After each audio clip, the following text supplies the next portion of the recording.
Hey, I'm alive. How y'all been? Oh my god, it's been a while. How y'all doing? We doing good? How we doing? I've just been on kind of like a little bit of a break.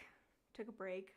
Needed it for me, me mental health. But you know, we're back now. We're feeling pretty good, pretty spry. If y'all know me, it's been kind of a rough year. Been spiraling. But it's alright, we're doing it, we're making it work. It's okay. I changed my background a little bit. I don't know if y'all can see it. Dang it, you can't see the top piece. Fuck. So, this I have now changed to be the. It's a little crooked. Oh my god, I want to fix that. I hate when it's crooked. It's the Lezen Comet Season's Greetings poster. Above it, I have the banner with all their names. If you were here for the unboxing, you would know. So cute, but you can't see it. And then this one was the one 2 years prior? Yeah, 2 years prior, I think. It's the Olympics one. And obviously, since the Olympics is ongoing, we have the Olympics poster up because, like, why the fuck not? I have found, oh my god, hi Honda. Sorry, I have to look down because I have my my TikTok down here that I can see. Because for some reason, my thing that I do the multi-streaming on doesn't let me see where all the comments come from unless it's Twitch or YouTube. I can see like on this screen. TikTok's down there, so it's a little weird. I got a new game and I'm glad you're here because oh my god, this game, the man in this game, I have to breathe. I have to breathe. He's so fine. No, it's not. I wish it was. Okay. My favorite game developer of all time, Kaiway Games. Y'all know I've played Kaiway on here. They have done. Oh, there is white hair. He has white hair. Yeah, I will say that though. You know me too well. Kaiway has played, or every time we've played Kaiway games, they have done every single man that I'm obsessed with. They've done Gojo, they've done Gato, they've done Gojo and Gato in one. And that one was insanity. So I've done that one. They did Silas, they've done Caleb, they've done Nanami, Toji, Choso, they've done them all. Sukuna, the Sukuna one is True Form Sukuna. And let me tell you, the games are spicy. That's why I can't play them really on stream. I might play this one on stream. I might see if we can. We might be able to get away with it. So if I can, I will. But you have to play or pay for the full game to get the spice, which honestly, your girl don't care. This one that they just came out with, it's Tengen. And you get to be his fourth wife. Shut the fuck up. Shut the fuck up. What do you mean? My dream. If I ever get, like, sucked into an anime somehow, I pray. I pray. Please. I'm not going into JJK. There's too much heartbreak there. If you put me into hidden inventory before Gato goes insane, I can fix him. Any other time, he would hate my ass. So, we also have iconic white-haired boy on my shirt today. Look at him go. Oh, you can't see my hair. I forget how long my hair is now, but look at him go. Shishomaru. And honestly, debating if I should show y'all my pants. That sounds so bad, but I'm really debating if I should show y'all my pants. It's gonna look so weird, but I really want to. I have workout pants that I bought a while ago, okay? And I bought these at the height of my Gojo obsession. The Gojo workout pants. The front of them, I look completely fine. People are like, oh, hey, she's got some Jujutsu Kaisen pants on, you know? It says, like, Jujutsu Kaisen on the leg. It's kind of cool, right? They're shorts, too. The back of them, I can't wear them in public. I can't wear them in public. I can't. Because people are going to laugh at me and think I look like a fucking loser. And honestly, I do. I do. It's okay.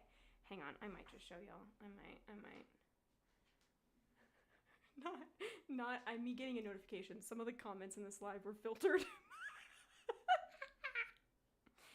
I don't know if y'all can see them. Hang on. No, you can't, probably. From where I'm standing, no, you cannot see a damn thing.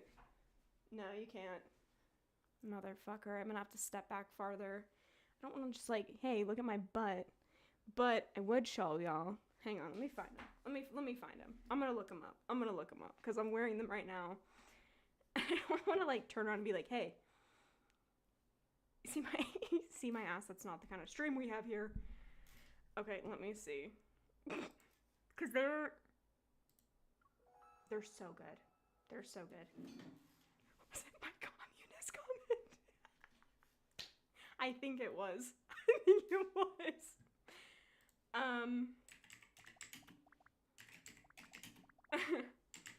These pants, I bought them, and I'm never wearing them out in public.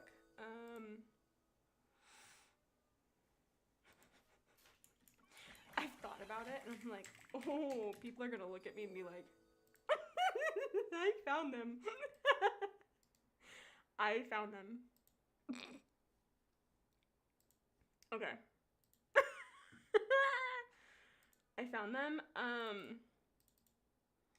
Truly the most iconic thing I've ever bought in my life. Do I care? No. Not right now. No, literally. Is it bad I want to afford affordable housing, free healthcare, a job that you can actually... Yeah, no. There is nothing wrong with that. I think that's a want from everybody, and if you don't want that, like, what the fuck is wrong with you? Okay, y'all want to see these pants I bought? I'm actively wearing them too. I'm actively wearing these suckers right now. I don't want to hear any judgment, alright?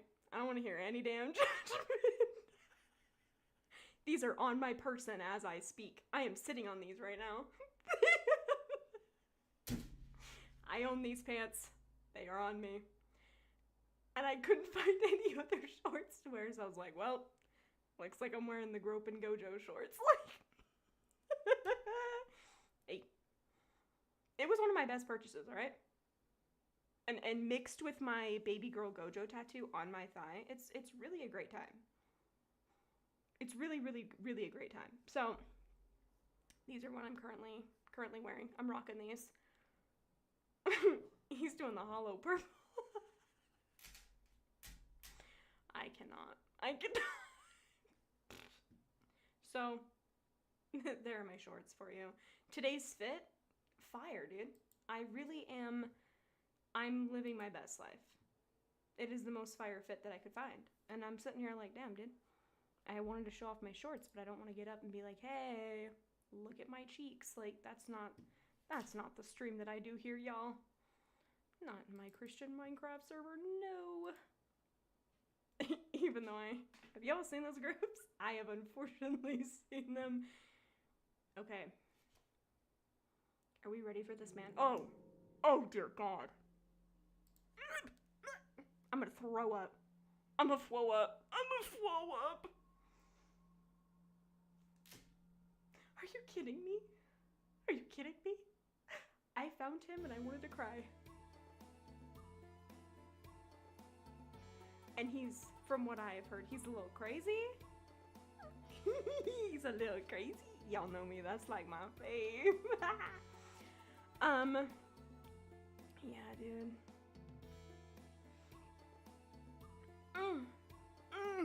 Crazy, I love them. I love them when they're a little crazy. Alright, I'm fixing my hair here again. I can feel it pulling every time I move, and that's just very uncomfortable. Okay. Yeah. So I found this one, actually, on TikTok, or not TikTok, Twitter. I call it Twitter, I ain't call it no fucking whatever that goddamn name it is now. I found the developers on Twitter, and I was like, dude. And then I saw a photo of their man, and I was like, hey, you've reached your target audience, me. I will be playing that, so it's not done yet, from what I know. I know it's still just a demo, but honestly, we love demos here. We've played plenty of them. So, I'm ready, and the fact that there's a gallery,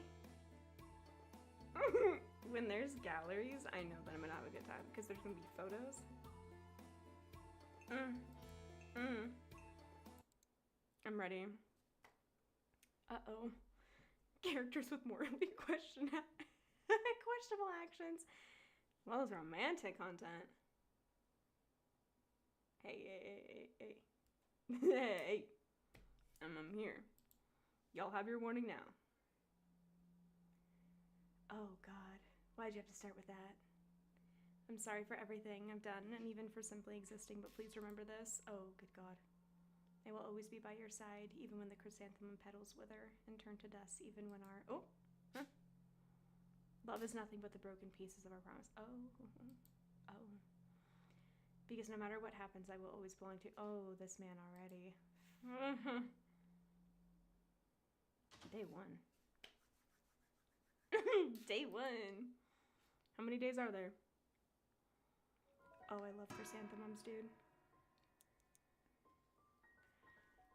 I'm already getting uneasy vibes from this. Clues? Girl, what do I need clues for? Oh no, is this some like Silent Hill where I gotta figure some shit out? God damn. The bell sounds. Something buzzes faintly in the back of your skull, and your head, and your body is heavy as if you were trying to move through syrup. That's actually a really good analogy right there. My body is so heavy it feels like I'm trying to move through syrup. That's actually flame. I like that. As the buzzing sound gradually fades, your vision clears, and your instinct is to rub your temple to ease your heaviness.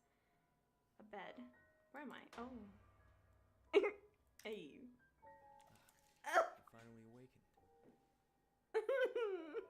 And I'm glad that I am. Hello. Good morning.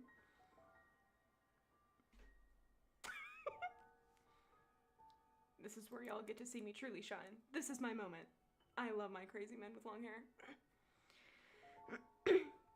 Your heart almost bursts when you register a figure at the edge of the bed. Okay, he's like a distance away. It's not bad. He's giving us some space. There's a bit of a green flag there, okay?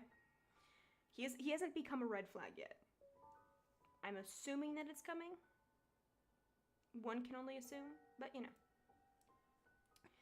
There sits a young man, his long hair softly cascading down his shoulders. Oh, let me see it, please. You instinctively jolt upright, clutching the blanket tight against your chest to observe him. And they let me see it. How kind of them. His calm demeanor holds no sign of danger, and a soft smile blooms on his face when your eyes meet, accentuating his ethereal beauty. Oh, yeah, no, we can see it. The words tumble out before you can stop them. Yeah, who are you? Your husband. My husband, you say? What did I do right in this world? Good lord. Hello? What did I do to deserve this man? Hello? The fuck? He states plainly and calmly as his smile retains, as if he expected your question. My husband? Your face suddenly gets hot from that notion. Yes, we've been married for a year and have lived in the Lotus Pavilion together ever since. A year? New clue available. The room tilts slightly in your vision upon hearing his words, and your forehead wrinkles from the pain. Okay, what do we get? He says he's your husband of 1 year. Okay? Yours and Han's home. Okay. A sharp realization flashes. You have no memory whatsoever of who you are, your past, of anything. Panic sets in. Why don't I remember anything? Who am I? Oh. Okay. You accidentally fell down in the garden and hit your head. I did. Did I? I mean, maybe we'll believe him. He's pretty, so. The man says calmly, but a wisp of sadness passes over his expression. The doctor says your brain was affected and you will temporarily have trouble remembering things and thinking clearly.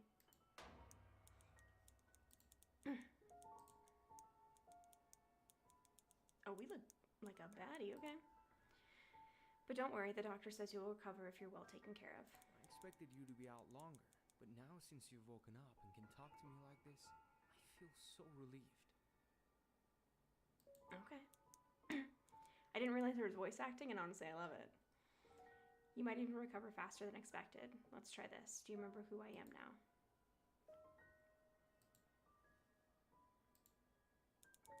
You are my husband, Han. See? You're recovering already. And, His eyes linger on you for just long enough for you to notice a small spark in his eyes. hearing you call me husband makes me so happy. Is he already blushing? Oh, shut your fucking mouth. Golly, if I were her, I'd be like... So if you're my husband, like... What do we usually do? What do we usually do? Maybe that might jog my memory a bit. You know, maybe like give me like a jump start, like a car. You know, it's like that'll rev the engine. I don't know. Who am I? I'm not a doctor. I'm just might help. You lower your gaze to the blanket, flustered but not before stealing one more glance at his one more glance at his face. Is it strange to think he's beautiful, like a living work of art? No, girl. Say it out loud, too. Loud proud. So beautiful, in fact, that you haven't even quite grasped what it means for him to be your husband. I'm already thinking of a few things of what it means. Lord. If someone asked you to describe your ideal type, it would be him.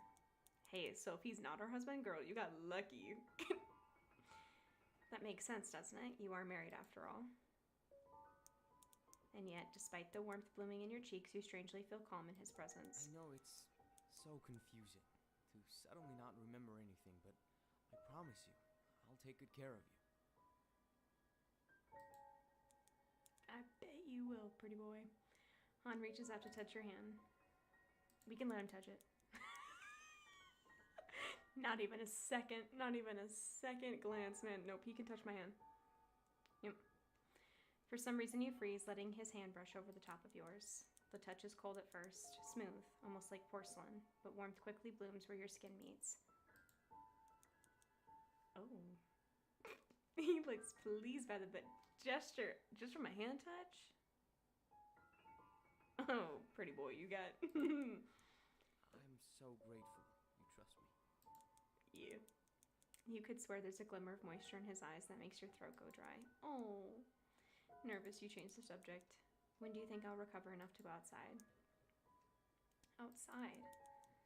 You might have imagined it, but his eyes seemed dark for a second, as if he didn't expect your question. Yes, like outside of the mansion. What do you mean? Well, isn't going outside a benchmark for one's recovery? Oh, I see. Uh-oh. There's maybe the first red flag. The gentle smile comes back to his face.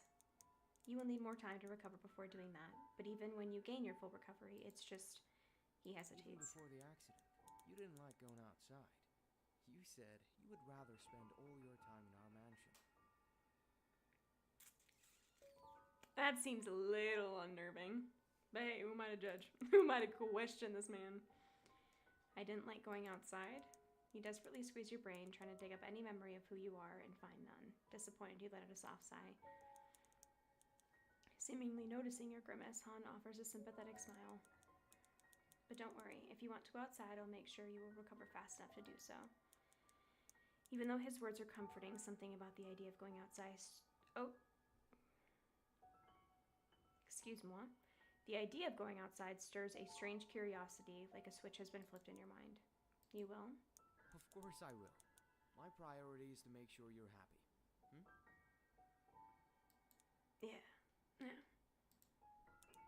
But for now, you should get some rest. Han stands up from the bed. Where are you going? I'm going to my art studio to finish up an order from Merchant Lee. He's coming in 4 days to pick it up. Oh.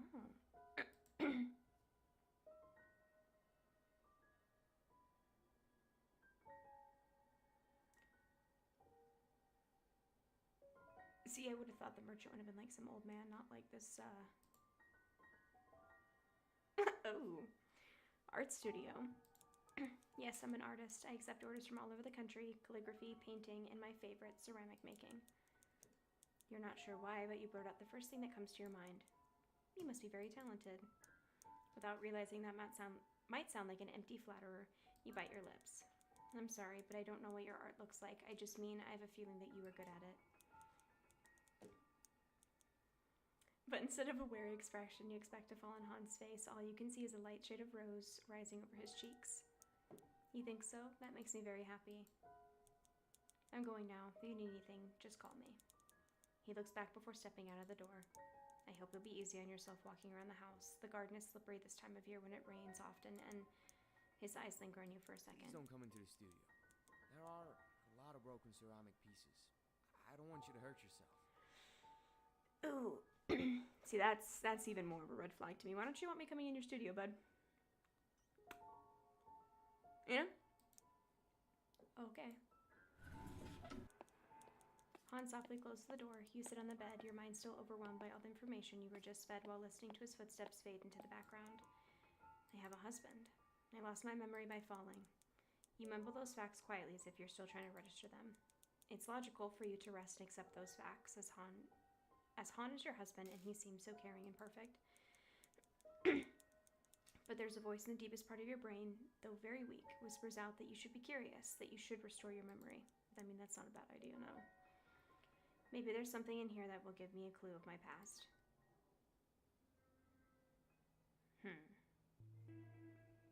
Dude, I also had to stream today, too, to keep my mind off of, yesterday was Valentine's Day, but off of today, and like tonight. Last night I had stuff to distract me. Tonight I do not. And the reason being is because I tried, okay? I tried 4 pre-sales I've tried in the weeks leading up to it. I tried last night and I even looked tonight. Lady Gaga is in my city right now. She's here for 2 nights and I could not get a ticket that wasn't cheaper than $300. And who has $300 to go to a concert right now, you say? Not me. Not me, not in this economy, girl. What? As much as I love her, I could not justify $300 each. That's not for 2. Because I would not go alone. The fuck? No. But, yeah. She's here. She was here yesterday and she's here tonight. She was here for 2 nights and I tried to get tickets to either one of those nights. They sold out so quickly and the resale price for those through the goddamn fucking roof. I tried. Trust me, I tried. Very, very hard. Didn't work. So I'm upsetty. Very upsetty sketty. But I have something to look forward to. I don't know if y'all listen to her, and if you don't, you should. I highly suggest her. Hemlock Springs just released her debut album on Friday. Phenomenal. I've been listening to it every day since it came out. I've listened to honestly, any song she puts out, I absolutely fall in love with it. She announced that her tour goes on sale Tuesday. And she's coming to my city. Pretty sure it's her first stop. So I'm getting tickets for that. So I will be there. You pick up a beautiful ceramic vase next to the bed. We'll check this out. Intricate oh my god. I can't say blue, but I can say chrysanthemum? Embarrassing. Intricate blue chrysanthemum design wraps around the smooth ceramic. So elegantly that though abstract, one can still recognize the raw talent of the artist. This was probably made by Han. Damn. Talented man. But now that I notice, why do all the designs around this room have chrysanthemum motifs? Oh. I mean, yeah, they're here, they're there. Aren't chrysanthemums the flower commonly used for funerals? I didn't know that. Chrysanthemums are so pretty, though. Books of different sizes neatly stacked upon each other. You mumble the names of the books one by one. The Art of Flowers, Lanterns in the Mist, a poem collection. These all seem to be art and poem books. Oh, a notebook. The day-to-day of Peachy. It's my diary. You hastily flip through the pages, desperately scanning for anything special. There are not a lot of entries, just mundane day-to-day descriptions of what you did. Not much personal opinion or commentaries until your eyes fall on an entry.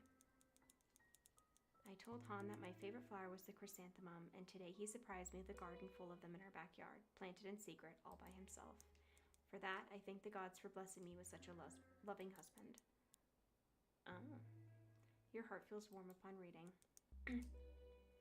Han truly is a great husband, isn't he? As you flip through the pages again, something falls out of the back of the book. A letter. To my esteemed friend and respected acquaintances, with heavy hearts I write to inform you of the passing of my beloved parents, who departed from this world peacefully on the same day. Oh no. I humbly invite you to attend the funeral rites to be held on the first day of July, to honor their memory and to pay final respects. Your presence would bring comfort to my grieving heart. With sincerity, PG. Oh, girl. So we are all alone. My parents, are they dead? Oh no. You feel a sharp ache throbbing in your chest. Though you don't know them, or more accurately have no memory of them, the thought of your parents no longer being alive is almost too painful to bear. That's very upsetting. They died on the same day.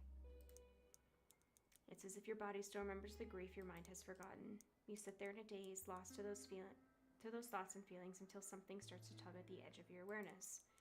Both the letter and the notebook, though the characters are legible, share a certain unevenness, a slight lack of precision. It's subtle, but unmistakable. Almost as if the person who wrote them, you, was left-handed. Hey! I have something to attest to this. People who are left-handed, we do not write with shaky handwriting. Let me tell you all that right here, right now. Alright? As a left-handed person, I know, I'll take a bow. I know, we're rare people. We don't write like that. I know some left-handed people, I have seen them, I used to be one of them. You would write, and you'd write with your hand curved like that. I'm not that way. I write normally now.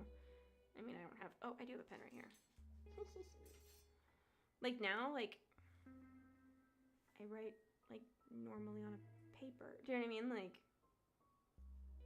Like my right hand, I can't even fathom holding it. I'm like,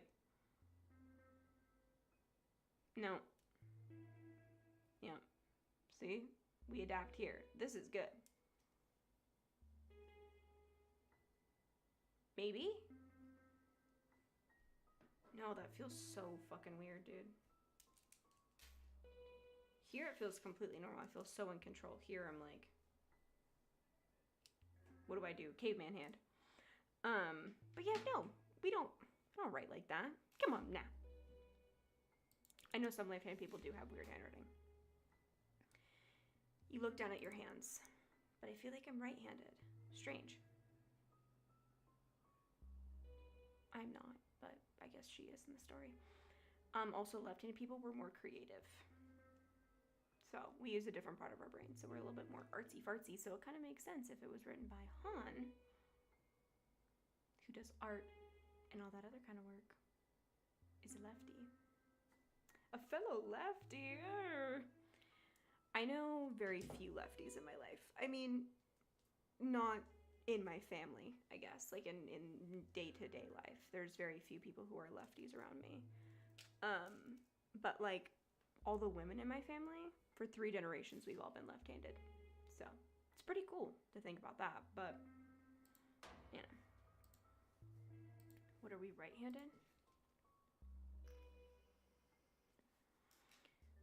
Written with a left hand, okay. The wall.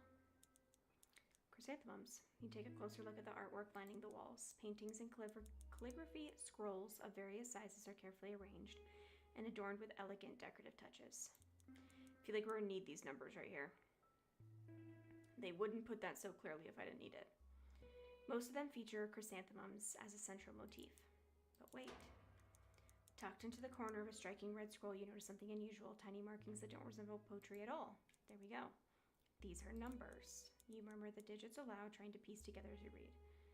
What is it? 40, 65, 11, 47, 24, 18, 42, 24, 18, 47, 74, 65, 24. Hey, my vision isn't going bad yet. Oh, that was 90.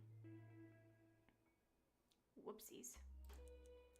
But these numbers make no sense to you at all. Did they write it down for us? They did. Okay, cool. Suddenly an overwhelming pain bursts in your skull. Ouch. The ground spins and you clutch the edge of the desk to stabilize yourself. Your mind is empty from the intense pain. Footsteps rushing in the room. Oh no! You fall down, but Han catches you. He gently guides you to the bed and sits you down. It's It's okay. It's okay. I'm here. Oh, my head and my heart hurt so much. You press the back of your hand to your temple, hoping the coolness will lessen the ache. Wait here, I'll be back. Han comes back with a bowl of liquid in his hands. A faint herbal scent from it floats through the air. The doctor told me to give you this medicine whenever you have a headache. It will help.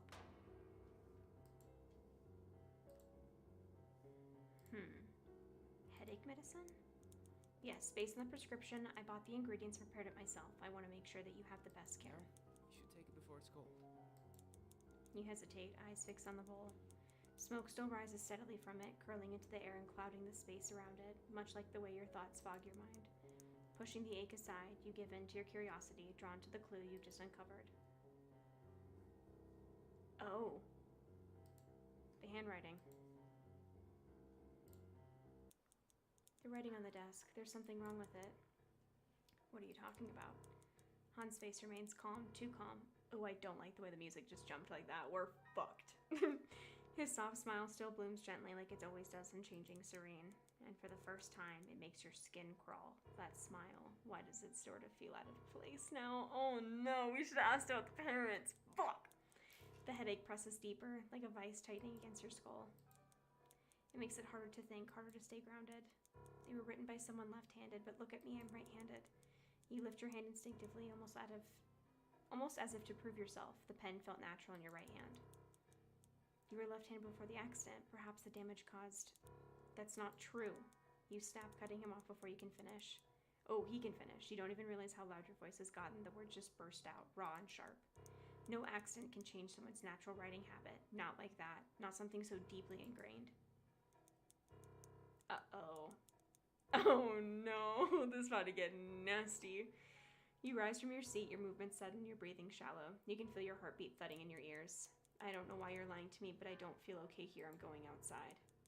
Wait, please calm down. You need to take your medicine first. No, I won't. You don't even hesitate this time. Your arm lashes out and knocks the bowl from his hands. It crashes to the floor with a sound that seems to echo too long. Ceramic shatters into countless shards, and the dark liquid spills out in slow, deliberate rivulets across the wooden platform, seeping into the grain like something rotten. Han doesn't move. He only stares at the mess, then at you. His voice trembles. Please, you need to take your medicine. He sounds desperate, but it only makes you more uneasy. As part of you still wants to trust him, but another part buried deep in trembling is screaming to run. I need to get out of here. Ooh, you clutch the edge of the doorway for support. The world feels off balance, like the room itself is subtly tilting. But you grit your teeth and push past him, determined to reach the door. Holy shit. Just as your foot crosses the threshold, a bolt of pain explodes through your skull. Oh no. Ooh, that's actually a really cool detail how they did that. Your knees buckle. You hit the floor hard, the breath knocked out of your lungs. Your limbs twist uselessly beneath you, spasms overtaking your body. Oh god. You can't breathe, you can't think. All you can do is gasp. Oh, your chest convulsing as though your body is trying to remember how to live. Holy fuck. Your vision I can't talk. Your vision blurs, the room spins. And through the haze, you see them, the shattered pieces of the bowl scattered like chrysanthemum petals on the floor. Above them, Han stands motionless. You need to take your medicine. Sir? Sir, I can't even move right now. What are you talking about? His eyes glossy and tears stream down his face, but he doesn't come closer. You see the agony carved into his delicate features. And then everything goes dark. You fade into the void of oblivion. What was once shaped with care now lies scattered, too broken to mend. Oh shit. Okay. So that was not the right choice. Okay, so we're gonna speed run through this. You finally awakened. Who are you? I'm Han. Your husband. Sweet, okay. That was not the ending that we needed, okay. Cool, good to know you don't ask about the handwriting. I expected you to be out longer, but now since you've woken up and can talk to me like this, I feel so relieved. I know it's so confusing. Please don't come into the studio. There are a lot of broken ceramic pieces. No? You should take it before it's cold. Okay, parents. Can you tell me about my parents? Your parents? A trace of uneasiness grazes Han's face. Holy shit. Holy shit. I saw a letter about their funeral. I see. It'd be natural for one to be curious about their own parents. Hang on. There we go. It's a little loud. I want y'all to hear his voice. Han gazes at an unseen point in the room, his lips press into a quick, almost sad smile before speaking. They both passed away from getting contagious lung infection very soon after I moved into the Lotus Pavilion. Oh, shit.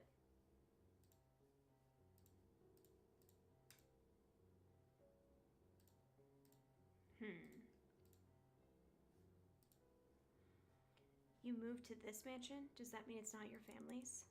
No, this mansion is your family's. I was merely a poor son-in-law who had nothing in his name but his artistic talent and his love for their daughter. Oh, wow. Okay.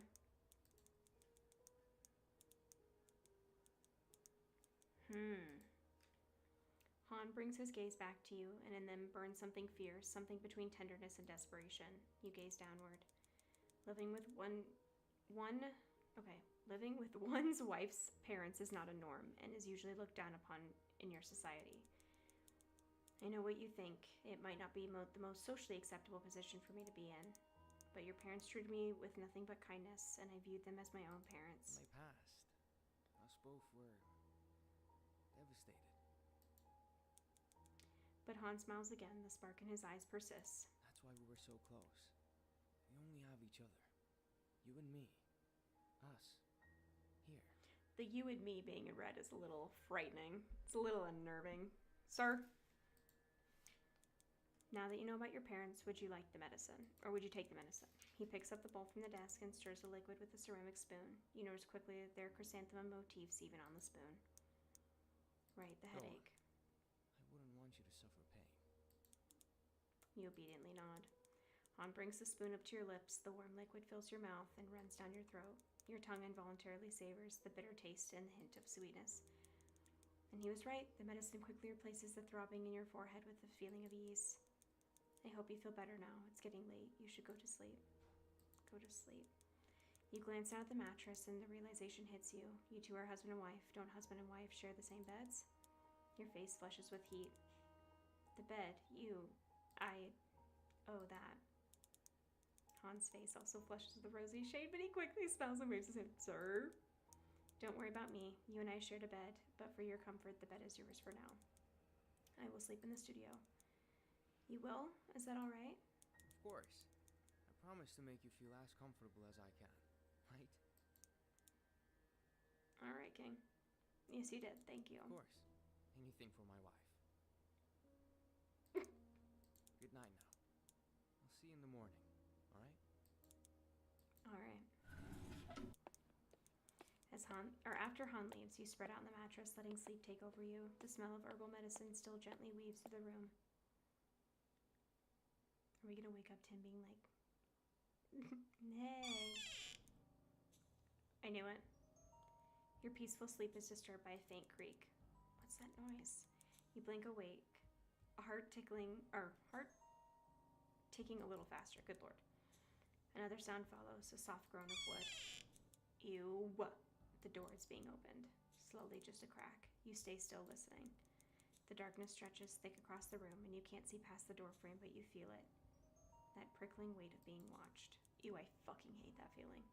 Something is there just beyond the threshold. I remember there was one time, dude, fucking terrifying, right? I was in bed. I was sick. So just like her, I was sick, right? And my bed, my bed was against the wall. The door was, over here, right? I remember one morning, my parent, I think it was my mom, came to check on me, right? And the door was open a crack. And I either always liked my door open either A, all the way, or B, shut. There was no in between. I hated a crack in my door. I remember waking up and, because I heard a noise. Obviously, I think my mom, making coffee or something, right? And I remember waking up and seeing, just from here, her, staring into the door, just, making sure I was okay. Dude, I literally felt the soul leave my goddamn body. I remember being, I was, probably no older than 7 or 8. The soul left my body. I flipped fucking shit. And I pulled the covers over my head and I like rolled over. And I was like shaking. And then like woke up again. Like I looked over again, gone. And I was like, I asked about my mom about that a while ago. And she was like, yeah, that was me. I was like, oh. Why did you do that? You scared the fuck out of me. So anytime now I see someone peeking through a door crack like that, I'm like, I'm good. I'm good. You just hold your breath trying to hear more, but there's nothing. No footsteps, no whisper, just silence. That's fucking creepy, sir. Just either come in the room. If you say you're my husband, come in the room and you can watch me sleep, and then you could just be like, I'm just making sure you're cool. Staring at me in the door like that? Hell no. Maybe I'm imagining it. It's nothing. You turn onto your side, pull the blanket up to your chin. The room is cold now. Your body is tense, but you squeeze your eyes shut and try to let it all fade. You force yourself back to sleep, even when that feeling lingers, heavy and quiet in the dark. What the fuck? Ew. Me didn't like that noise. Your eyes gradually open from the sun rays filtering through the window. Your mind and body are slightly exhausted from a restless night. Good morning, my darling. Hey. Han's face is right above the bed. Startled you. Yeah, no, I knew it. I knew he would be like, hey, sir, please. How long have you been here? Han gestures his head towards the tray of food on the desk. I came in to bring you breakfast, but you were still asleep. I didn't want to wake you up. But I'd be lying if I said I didn't enjoy looking at you sleeping so peacefully.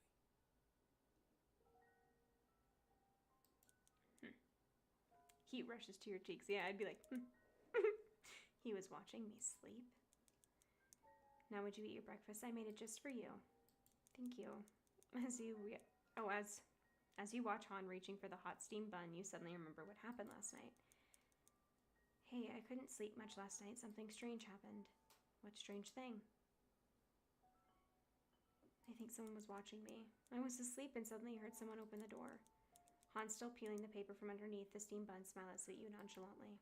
Huh, don't worry about that. It was probably Anne, our servant. Wait a minute. So you're telling me it wasn't you? I don't know if I like that. I don't know if I like that. Here's the thing. I'd be feeling a little more comfortable if it was like this dude. Because like we already know he's kind of a little, The servant? Huh? I don't know who the fuck you are. Sir? We have a literally, we have a servant? This information feels like a shock to you as you assumed it was just you and Han living here. Yes, Anne was a servant for your parents. Now he's living with us. Girl, what?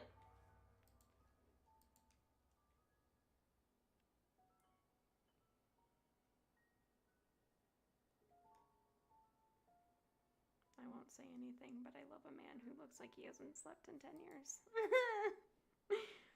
But why was he here? He tends to go around clean hallways at night. Perhaps he accidentally opened your door. I asked him so many times to be careful with the doors, yet he still didn't listen.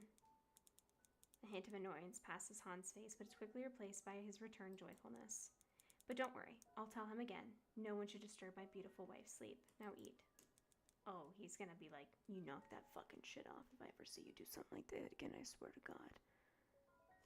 I'll strike you where you stand, bitch. This poor servant's like, oh god damn it, fuck. Why do I work here? God fucking damn it. This guy is terrifying. This isn't even his fucking wife. He hands you the steam bun, you take a bite. Dude, steam buns? I remember there was a cafe that was like by my house, and I went, and they had like Pokemon steam buns. I got a little Pikachu steam bun. I didn't even want to eat it. I was like, he's so cute. It's Pikachu. I did eat it though. It was like pork. Dude, I think I've mentioned that to y'all before. Like, pork is my favorite. Like, I go crazy for that shit. Anytime I go to like a Korean barbecue, which I was gonna go last night, so fucking busy. And I was like, oh, that's right, it's Valentine's Day. But pork, dude, you give me some pork belly.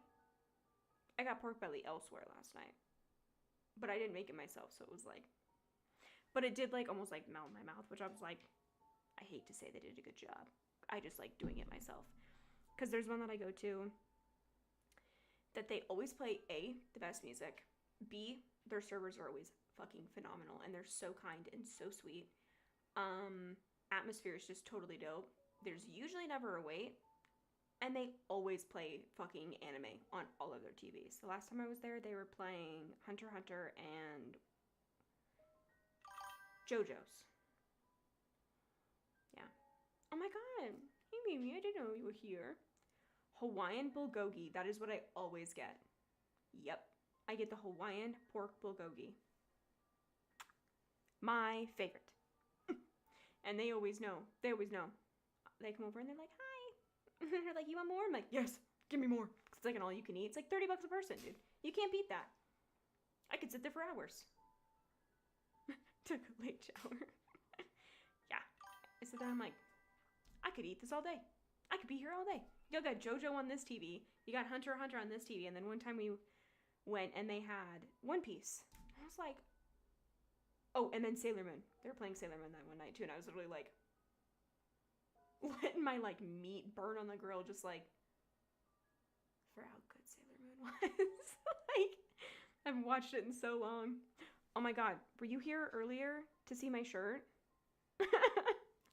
I literally put this shirt on and I was like, I hope she joins tonight. I'm wearing my shirt.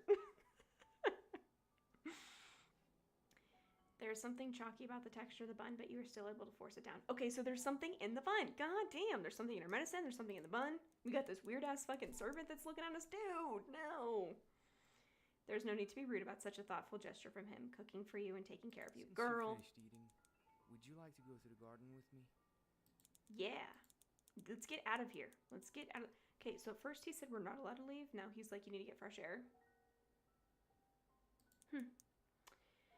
He gives you a playful wink. Think about it as a date. A date?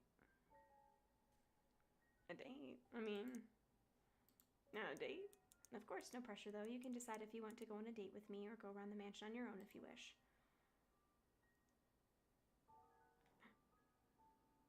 DLC is the secret? Garden. You peek through the window. The sun is shining. Birds chirp lazily from the garden walls. It's the kind of weather that seems to nudge you gently outside. Besides, your gaze falls on Han again. The joy in his eyes almost makes him resemble a puppy, and it would feel like a shame to turn down someone who's been so nice to you. Let's go. Oh, it's so pretty. Han guides you through the hallway and towards the entrance from the lobby. As you walk, your mind quietly tries to absorb your surroundings, the layout of the mansion, the way the corridors twist and connect. Though your memory isn't accessible at the moment, something about all of it feels terribly familiar. As if your body knows, even if your mind doesn't, that yes, you do live here in the Lotus Pavilion. Speaking of which, why is it called the Lotus Pavilion, Han? You turn to him, asking as you step into the garden. All I've seen around the house are chrysanthemum decorations. Oh, that. Well, before your parents passed, they used to decorate the place with lotuses. I heard that your mother especially loved them, but... Han hesitates, his eyes shift towards you, studying your reaction. After they pass, I personally ask the servants to change everything because you like chrysanthemums. Just because of me, isn't that a little disrespectful to the previous owners, to your parents? He gives a small shake of his head. No, I don't think so. If your parents were alive, I'm sure they would have approved of it in a heartbeat because he turns to you fully now, his hair catching the sunlight, strands glowing like gold. Not you sending me this. I think I'm gonna play that tonight though too. So we can scream over that man together. I love him so much. I don't know if I've ever mentioned that. A dream to be Tengen's fourth wife. He's so fine.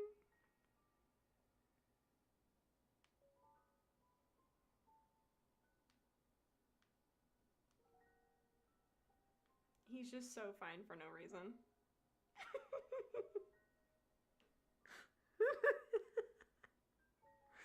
I'm so sorry the thing I just said. Isn't that proof that I love their daughter very, very much? Oh? Nay. I mean, hey. Okay, no, you know what I need to do? I need to hit up Kaiwei. I need to get in touch with their developer and go, hey, Anybody else's side of it with him, I completely understood his wife's. Yeah. Yeah. Yeah. I get why they all share. I'd be a little jealous at first, but I'd be like, hey, if we all get to love on this man, like, I'm here. But whatchamacallit was I gonna say? Oh, no, I need to get in touch with the developer at Kaiway, okay, and be like, hey, I have a suggestion for y'all. Shishomaru. Please! Please! I don't want Inuyasha, bro. I'm so sorry. I love Inuyasha, but no. He's too immature for my taste. I'm sorry, no. After growing up, okay, as I watched the show when I was younger, and it would be on, like, you know, what is it, like, late. It would be, like, so on super late when they had anime on, you know? I'd watch it late, and I'd be like, Inuyasha's the best. I love Inuyasha. And then, like, Shishomaru would come around, and I'd be like, he's so boring. You know? You're a kid, right? I'm like, I don't know, 10, 11. And then grew up, and I rewatched Inuyasha, and I was like, Inuyasha's a fucking childish little fuck, dude. Like, I get they're supposed to be around this, like, a certain age group, right? I get that. But homie's, like, how old? Canonically? Like, no. No. Inuyasha is, like, get him out of here. Especially with, like, fucking, what's her face? That girl that always comes back. He's always like, that's my love. Girl, shut up. Bro, shut up. Please. Now, Shishomaru, he had his one fault, okay? We don't talk about who he ends up with. That's just the one rule here. We don't talk about it. But my boy, are you kidding me? Forget about it. Forget about it. If it was Shishomaru and set my clock to watch you play Make Snacks. No, I'm literally gonna, like, message them and be like, hey, I will give you, like, part of my soul if you do it, please. I will do anything. I will stream it so fast. And then afterwards, I will call, and me and Mimi can freak out over the the spice scene together. Because I obviously can't have it on stream. Oh, that's another thing I have to do tonight. I have to buy the low tide animation package. Oh, I have to. I go 3. I remember the Wattpad ones of him. I read too many fanfics of One Direction back then too. I was an avid fan of Dark. You'll know what that is, like. Harry Styles one. I think that's like where my like craziness started from, because he was like crazy Harry Styles. I have to hang on a minute. I'm gonna give me 1 second. We're still playing. I just need to like remember for a second. I need to remember. Oh my god, you weren't here also when I showed my pants that I'm wearing. My Gojo pants. My Gojo groping pants. Okay, what was I looking for? Oh yeah.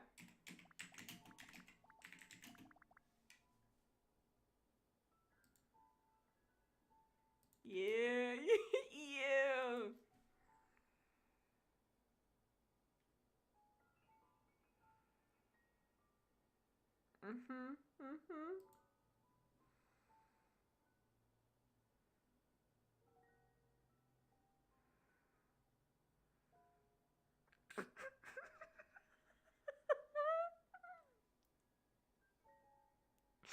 I need to listen to the summary, because this story had a chokehold on me. A chokehold. Like, I remember literally, like, I would, like, you know, my parents would go to town, so I'd stay with my grandparents, right? I remember being in, like, the spare room where I was sleeping, and they're like, what you doing in there? And I'm like, reading. And they're like, oh my god, she's so studious. And it's like, I could not get off my phone to not read this story. I was so obsessed. But I'm going to read you a little synopsis here, because I forgot. I haven't read this since I was pretty young.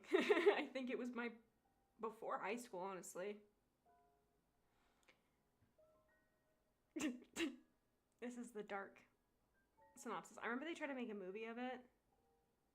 It didn't hit as hard. Like, it wasn't Harry Styles, so it didn't hit. I remember seeing clips of it, and I was like, this looks like ass. Who the fuck made this. This looks like ass, dude. It was only good because it was Harry Styles. Like, sorry. Look at my face getting all red. An innocent protagonist finds herself drawn into a dangerous, tumultuous relationship with a possessive and volatile Harry Styles,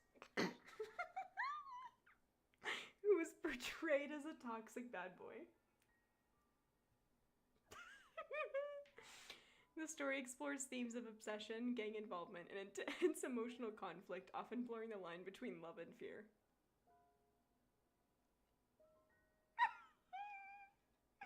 Who let me have access?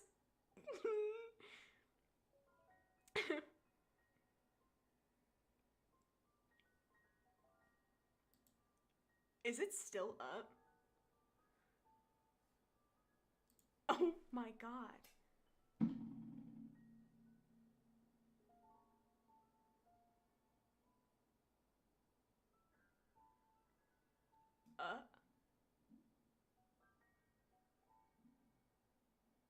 Hang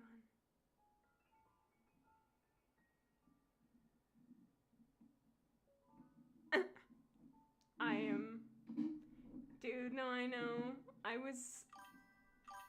was in the fandom. Like, the minute that they got... I think I started watching them and, like, falling for them was when they did the video diaries for the X Factor. Because my friend showed me them and she's like, have you not seen these boys yet? And I was like, girl, I have no fucking clue what the X Factor is. The fuck is this shit? I was like, what is this? Yeah. And then we started watching all the video diaries. So, like, when they talk about, like, Kevin the Pigeon, I remember the specific fandom, like, throwbacks. Do you know what I mean? Like, there was a photo that was, like... Sorry, I know we're doing this, but y'all know me. I like to yap, and then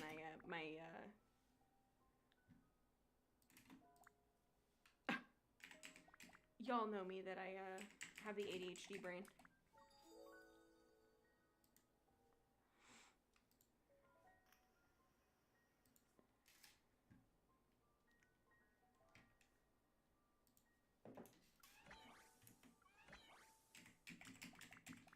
I had the red pants and the striped t-shirt for Louis. I was a huge fan of Louis for a while, and then I switched to Harry Styles. After I read Dark, I was like, god damn, I need.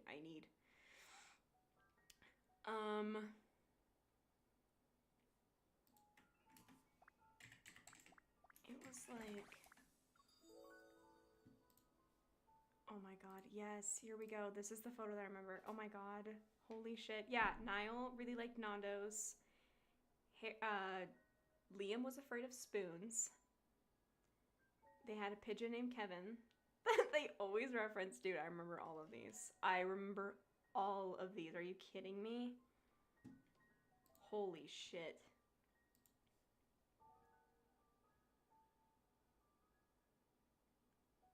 Oh yeah, and then who was it that liked... Was it Louis that said he liked girls who eat carrots? Yeah, like...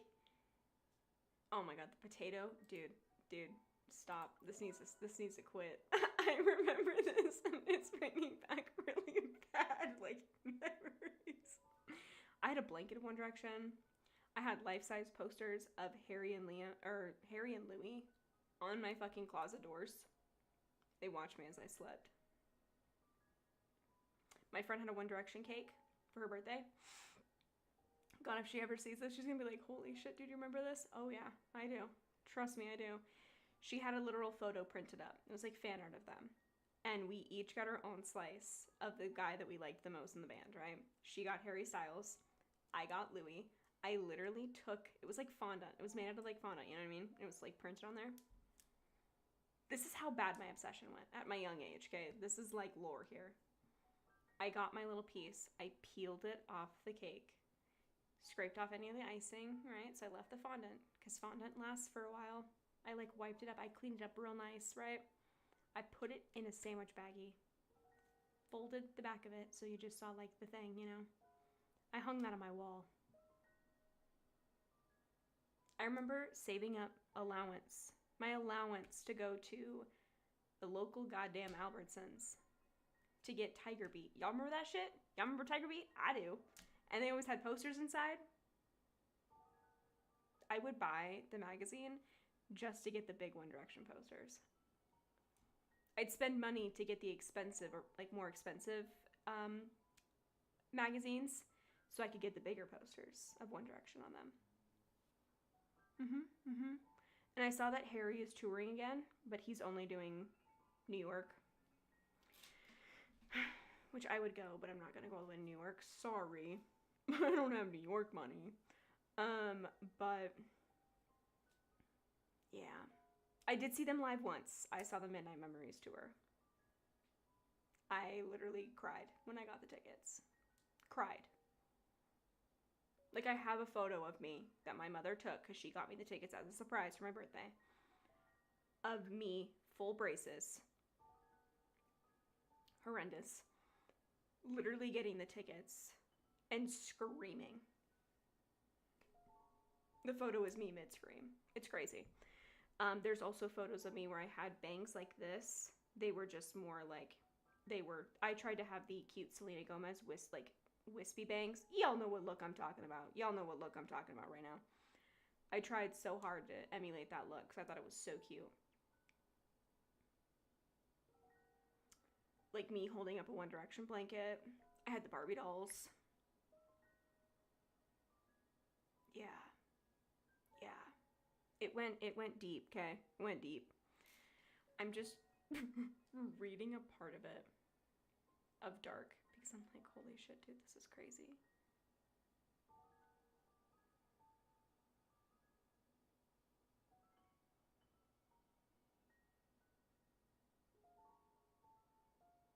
Excuse me? There is one part. That's crazy. She stutters her name. That's crazy. He goes, what's your name? She stuttered. I'm Harry, he hotly whispered.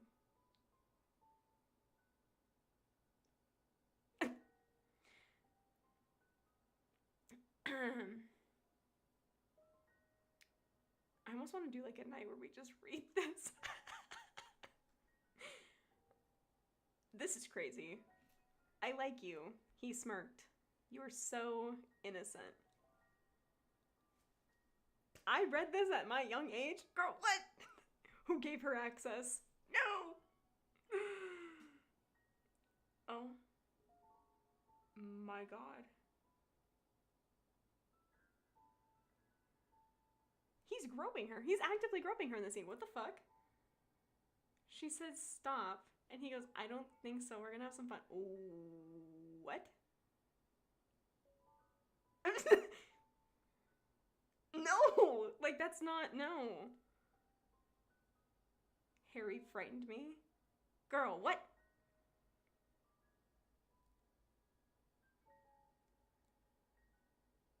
Oh, she slapped him. Okay.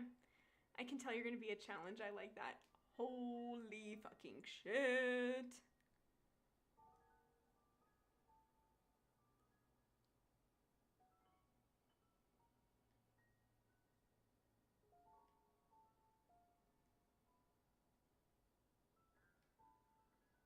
Someone said still one of my favorite books 2 months ago. That's crazy. Oh, dear Lord in heaven. I just had to go back and read that for a minute. Holy cow. What? What? Crazy work. Crazy work. Dude. I forgot how crazy that book was. Damn, my young self was like... My young self was like, dude, this is like bomb. This is like the shit. I was trying to get all of my friends to read it too. No. No. I think they told Harry Styles about it too, and he was like, oh, okay. Because it got made into a movie. But it was loosely based off of it. Obviously, they're not gonna have like Harry Styles, you know what I mean? It's never good when they do movies based off books. It never ends well. It never ends well. Have we not learned? Can you all please stop? Like, that's my whole thing. Can y'all please stop? You never follow the source material. Nothing ever ends up good. I'm looking at you, Wuthering Heights. I'm looking at you. You know what you did wrong. You know what you did wrong. Shouldn't even have that name. And then everyone's like, well, yeah, they put Wuthering Heights in, like, quotations. I think there's, like, quotations. Okay. Okay. Yeah. It does not follow the source material at all. And it is not a romance. The only thing I like from Wuthering Heights, like, I love the book, right? It's a great story. The book. And the song. Okay, I love the song. So good. But there are things that they did in this book, in the movie, that I've seen clips of from, like, the book, and I'm like, oh, God. Oh, God. Like, what's her face? I'm blanking on her name, right? But she is with Heathcliff, obviously, right? And she's a literal victim. And in the movie, they made her be this, like, consenting sub that, like, she, like, is, like, got a chain around her neck and she's, like, on her hands and knees eating from Jacob Elordi's hand. Like, hey, girl. Hey, okay. You don't put Wuthering Heights on it? Hey. You put Wuthering Heights on it and I'm immediately mad because I'm like, that is not who the character was. She was a beautiful story and it was well written as, you know, somebody who's gone through stuff like that. Like, it was very good to see that be written in that way. And then the movie's like, oh my God, she was like such a sub. Are we gonna forget what he did to her dog? Like, I don't know. Just because it's Jacob Elordi and everyone's like, he's so hot, which I agree. Wholeheartedly agree. Okay? I've seen Frankenstein. Trust me, I'm well aware, okay? I've known what that man can do for a long time. But, as Heathcliff, also the casting choice is not my favorite. They do not look like their characters or what their characters should look like at all. There's obviously this story talks about classism and racism and all these other things, and you cast those two. If you're gonna put Jacob Elordi in something, put him in something good where he's gonna fit. Wuthering Heights? Girl, no. I don't know. I have my own things. I won't get into it, but so fucking annoying. I was like, it just, I don't know. Now that it's out and we know all the differences between the book and the movie, I'm like, ooh. Ooh. So y'all said we took the name and gave it a loose adaptation because you put quotations around it, so it's okay. You, like, stomped over the most impactful parts of the story. I don't know. I'm not even gonna get into it. Let me keep looking at this pretty man who's fucking insane, okay? Because we were talking for a little while. We got into talking about fanfics. And then talking about my OG One Direction fandom obsession, because good lord, those were times, man. I remember girls would get mad, dude. I'd be like, yeah, I'm like a Louis fan. I'm like a Harry Styles fan. And girls are like, Harry's mine. I'm like, girl, what the fuck? You are what? We're 12? He don't want us, girl. There's no way. I was not one of those girls that read the fanfics of like, my parents sold me to One Direction. You know what I mean? Like, what were they gonna do?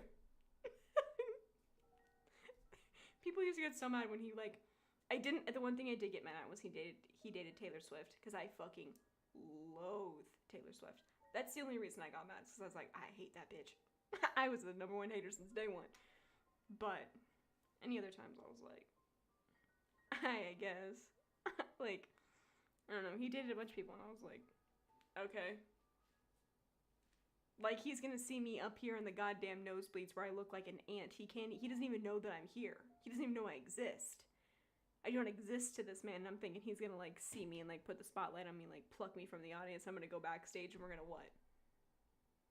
Hang out? Like, no, I'm 15.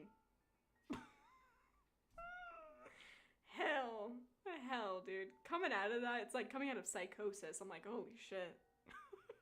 What happened to me? What did I do? Not my proudest moments, but you know. It's okay. I was living in my own little fantasy world up here. I had Harry Styles dark. It's okay.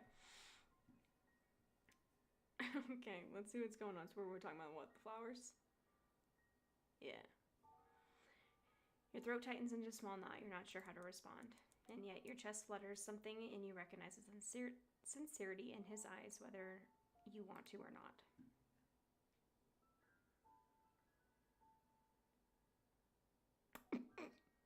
I talk for a while and they give me a choice and I'm like, oh, I'm saying what now? Thank you. You almost blush at his words, your gaze dropping, unable to hold his overwhelmingly loving eyes for too long. You're sure that whatever you and Han once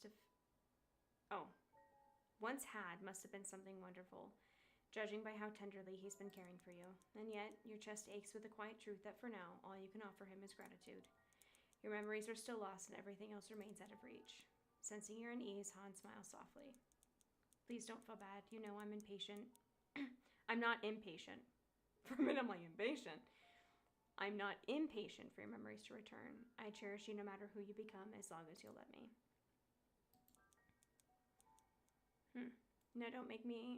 Don't make such a frowny face. We're here to enjoy the weather, aren't we? He gestures towards the tray of tea already on the table, inviting.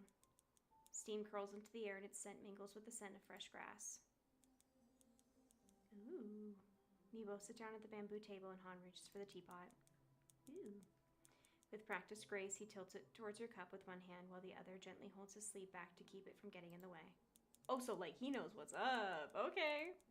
Hey. You quietly watch him, momentarily dazed by how skillfully he moves. Like the tea itself is just another expression of his artistry. I'm kind of digging this guy. But I know he potentially is not who he says he is. Or, I mean, he's definitely not. We're getting that vibe already.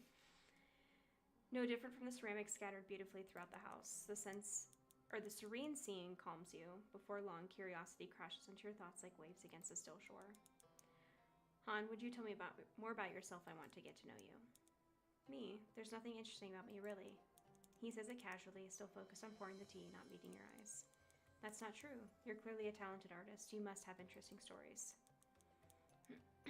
I'm so happy you think so, that you think I'm a good artist. His eyes curve into thin crescents and his smile stretches from ear to ear. Yet you can still detect a faint trace of unease on his face, though he quickly smooths that out. What do you want to know? How did we meet? Yeah. Your question seems to catch him off guard. His eyes widen just for a second before his usual smile returns. Well, let's see. He pauses, as if dusting off an old memory. There was a time in my youth when I went through a rough patch. I didn't want to do anything but drink and lock myself away making art. One day, while wandering the streets completely drunk, I stumbled into the path of a carriage, got hit hard, and passed out right then and there. His gaze shifts towards you, soft but intense. When I opened my eyes, there she was, a young maiden leaning over me, calling me, trying to wake me up. She had the most beautiful face I'd ever seen and the most angelic voice. I thought I died and met a goddess. Oh, stop it. And when she saw me waking up, she smiled. That moment changed everything. I promised myself that no matter the cost, no matter what it took, I would make her my wife. That's actually very sweet. You feel your breath catch. And the maiden was. That was you. You can't remember it, not a flash of it surfaces in your mind. But the way he says it, tender, reverent, sends something fluttering in your chest, as if your body remembers what your mind has forgotten. Han takes a calm sip of tea and lets out a quiet sigh. Sorry if that felt heavy. I don't really like talking about the past, unless it's a memory we share. It's alright, I appreciate you telling me. His story lingers in your chest like a warm ember. It makes you feel lighter somehow, closer to him. This is what you know about Han so far. He's your husband. He's gentle and attentive, a talented artist with a tragic human past that shaped him into someone sincere and kind. All of it makes you feel more at ease in his care. But we're not here just to talk about the past, are we? Mine is still recovering. We should be doing things to relax it. Like this. He's like, hey, stop digging too deep. He crouches and plucks a small cluster of daisy flowers from the garden path. Do you know how to make a flower hairpin? Maybe not. Here. With delicate fingers, he begins weaving the petals and stems together into a pin-like shape. That's beautiful. You really are crafty. You're genuinely impressed. The way he shapes the tiny blossoms into something graceful feels effortless, natural. Now, your turn. My turn. The fuck? You press your lips together, focusing intently as you try to mimic the way his fingers moved. But your own flower pin ends up a bit uneven, a little lopsided and clumsy. I'm so sorry. This really isn't my forte. But instead of disappointment, Han beams at you. It's perfect. Come on, put it in my hair. I mean, you don't have to tell me, do I? Long, pretty hair? Hey. Hey. He gestures to his ear expectantly. No, it's so ugly. It's not worthy of your beautiful hair. Don't say that. I'm not worthy of any gift my beloved wife makes for me. Now come on, put it on. You hesitate, reaching out towards his soft, silky hair with careful fingers, afraid to mess it up. But as soon as the crooked flower pin brushes against him, Han's eyes lift to yours. You freeze. Then he speaks, voice quiet. Can you touch me with your hand?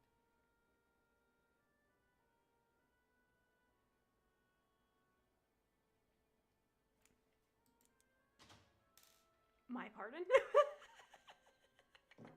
She said, I beg your biggest pardon. What did you just say to me?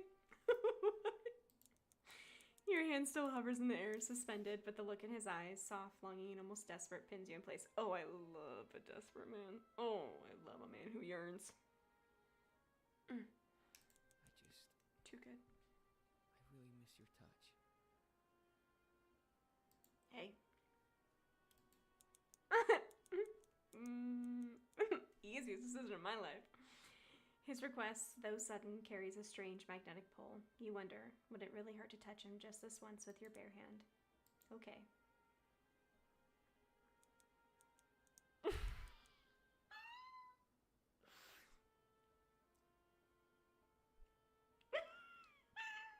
He's crazy.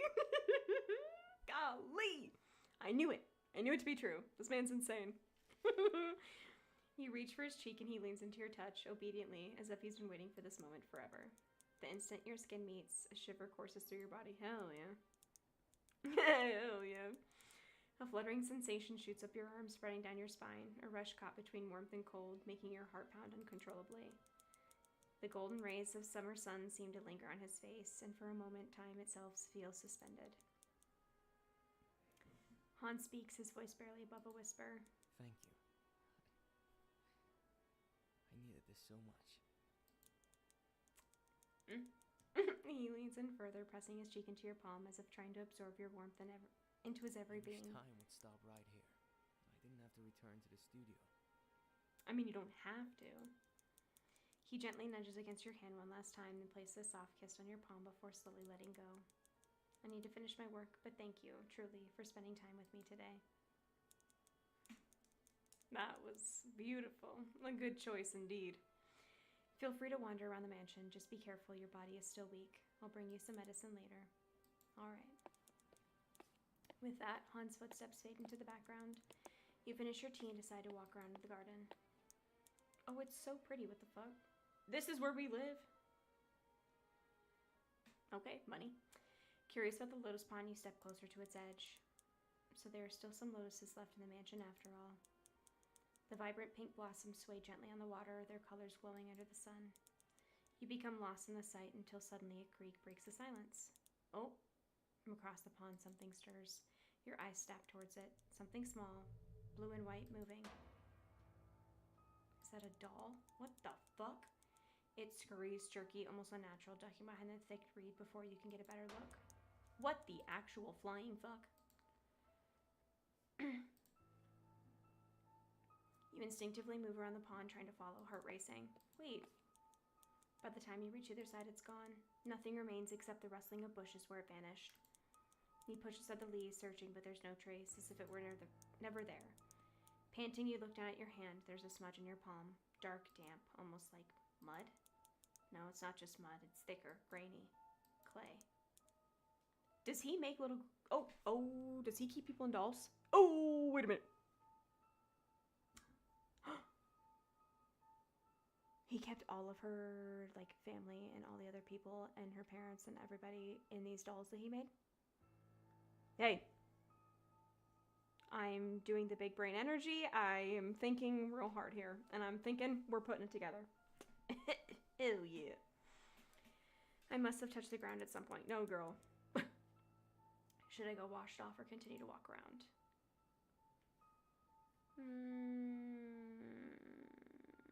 Bathroom.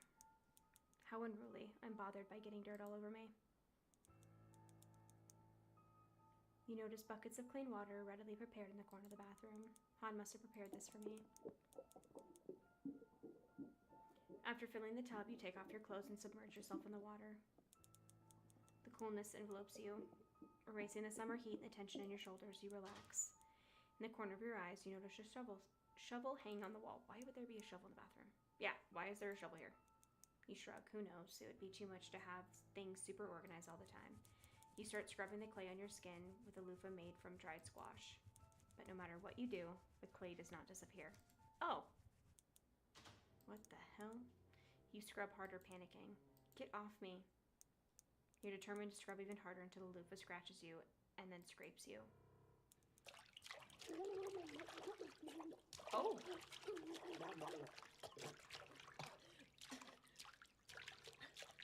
Are we drowning? Blood starts to flow from the cut on your skin, yet you don't feel pain at all. You feel your head heat up, panic rising in your throat. Crimson red liquid begins to seep into the water, but for some strange reason that only makes you panic and scrub even harder. You need to get the dirt off your skin. And quicker than you know, the tub is filled with red.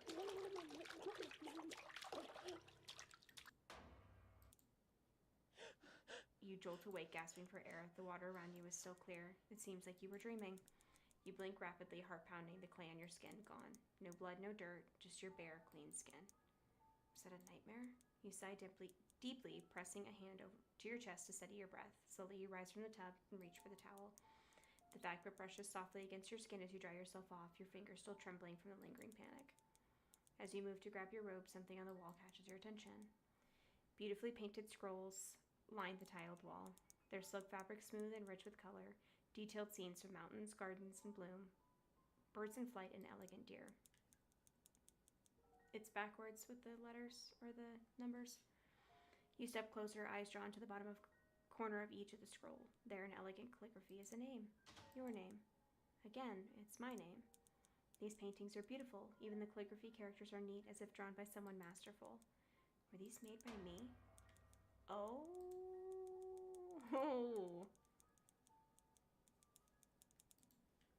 After putting on your clothes, you lethargically walk back to your room. Thoughts about what you saw boggle your mind.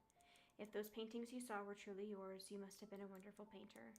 And though that notion is something that deserves to be celebrated, you hate yourself for not remembering anything about your past, about the person you were. What if those memories never come back? Would you forever lose the version of yourself from before the accident? Oh, that was the door. Good Lord, that scared the fuck out of me. As you enter the bedroom, a familiar figure has been waiting for you. Hey, King. Hey. Han, what are you doing here? I'm here to bring you medicine. Han raises up the bowl of medicine in his hand. You cast a slow gaze towards the window where the sun rays have waned into a glowy red sunset. Lord. I guess it's time already. Han slowly approaches you. Ugh. How was your day? Did you have fun exploring? Fun, sure. Your mind drifts to the events earlier today. It was a strange day at the least, and you become even more confused. What's wrong? You look unwell. Well, it's just, you really want to ask Han. Not about the doll. Fuck no. Was I an artist, Han? You blurt out, determined to learn about your past. A hint of uneasiness passes Han's face. Why do you ask? The paintings on the wall, they're so beautiful. If I were the one who made them, I'd love to know that. I see. Yes, of course you were a talented painter. Han smiles. I adored your art so much. You expected a long answer from him, but that seems to be the end of his comment. Why didn't you mention it before? Well, I thought I shouldn't overwhelm you with too much information and let your memory naturally recover not to cause you a headache. Right. Speaking of which, it's time to take your medicine. Sir! He keeps trying to force this down my gullet. Sir! He brings the ceramic bowl up and blows on the steam coming out of it. Your headache will get worse if you don't drink it before it's cool. You glue your gaze to the medicine bowl. Though your mind is still bothered by Han's vague answers and still has so many more questions, you want to believe that he's right. Dwelling too much into the past will cause nothing but stress and anxiety. You nod, accept his bowl, and drink it. The bitter liquid runs down your throat. The scent of herbs gradually absorbed by your senses. A flowy, comfortable feeling spreads through your body. Easing the tension you had just had in your forehead, Han gently takes the bowl from you. You did a good job. He smiles. Now why don't you get some rest? We can spend some more time together tomorrow. I have some work I need to take care of tonight. The moment Han leaves the room, you flop onto the mattress, letting the coolness of the blanket devour your whole body. Your mind runs wild with several questions, suspicions, and memories that don't align. Paintings that feel both yours and not yours, and the ever-present bitterness of the medicine. Thoughts churn restlessly until they tangle and blur, tugging at you with quiet whispers. Your mind, still tangled in doubt, finally exhausts itself and slips into a nice, mellow sleep. Alrighty. Oh, I swear if that door opens again. In the stillness of the night, a faint sound stirs from your sleep. Your eyes blink open, adjusting to the dark. Not again, bro. The door to your room groans as it slowly begins to open. Who's there? From where you lay, you can make out the sliver of movement. A small shadow casts across the wood floor, stretching closer. Your breath catches. It's a ceramic doll, the same one you saw in the garden. You start to push yourself up, heart thudding. But the moment your eyes meet its hollow gaze, it begins to tremble. Oh no! With a violent shudder, the doll splinters apart, exploding into hundreds of jagged clay fragments that scatter across the floor like broken teeth. You freeze, chest tight, pulse racing. What should you do? I'm not gonna ask Han. Hell no. We'll go inspect it. You throw up the blanket and step out of bed, your legs shaky beneath you. Each step towards the shattered doll feels heavy, like you're wading through a dream. But when you reach it, you freeze. There is nothing. No doll. No broken piece are scattered across the floor. You blink in confusion, your hand reaching out to touch the smooth wood of the floor, half expecting it to crumble beneath your fingers. There is no trace that anything was here. Oh, shite. Oh, shite. You got that one. There's many more that you can get. Hell. Okay, we're gonna close out of this, and I think we have time to do the Tengen game, so. Hang on, I got a message. Honda and tell him you're playing it.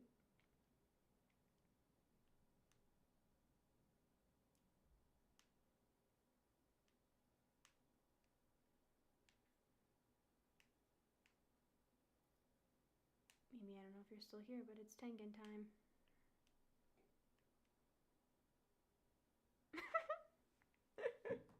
It is time to see this man. Okay. Where the fuck is my goddamn mouse? Hello? There it is. I'm like, where the fuck is my mouse?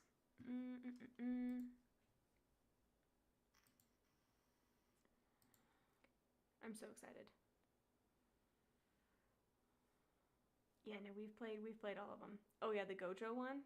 It's called Teacher's Pet. And you're the teacher.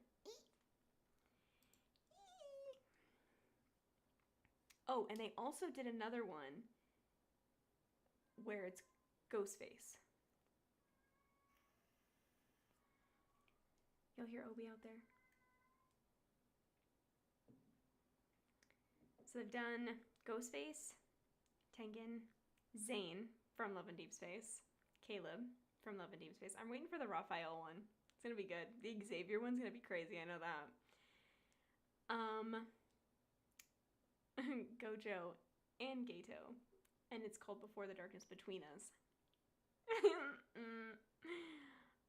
Silas, they did. They did Leon Kennedy too. They did Nanami, Choso, and they did Toji.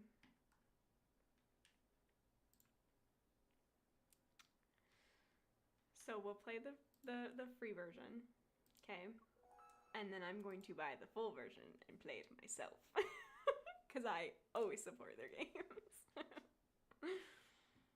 I want to be like, how do I message them? Be like, hey, so how much do I gotta pay y'all to do Shishomaru? Please. Please, please, please. I think if you join their Patreon, you might. I'm on so many Patreons already, so I am like well comfortable and well versed in that. Okay, where is it? Where's the application?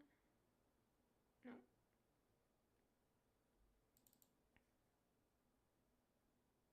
I hope this doesn't mess up my stream. It might.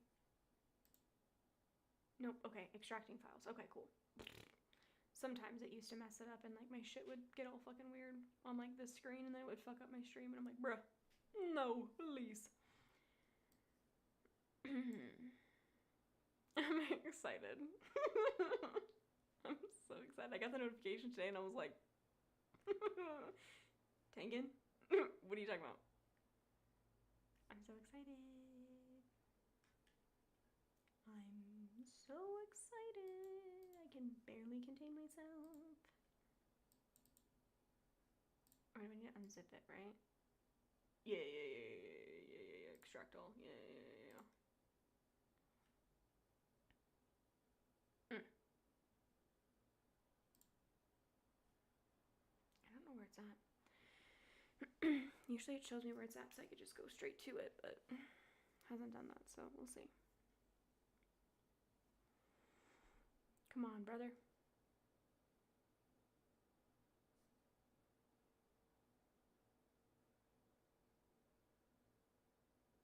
So where did it go?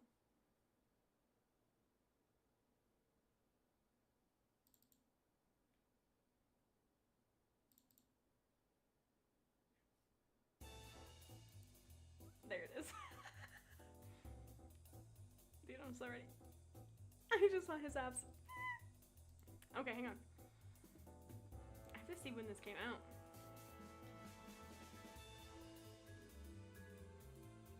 Seven hours ago? 7 hours ago? Oh, we're early. I love that for me. Y'all ready? Y'all ready? You're ready. I hope my TikTok don't take this down. Please, please. I'm so ready for this. I've been waiting. Turn it up. Turn it up.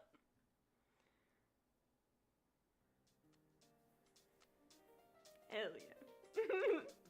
Hell yeah. Dude, we play another one of these. I love.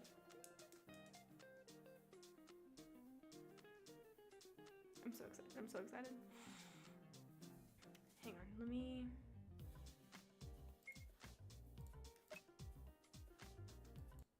Oh.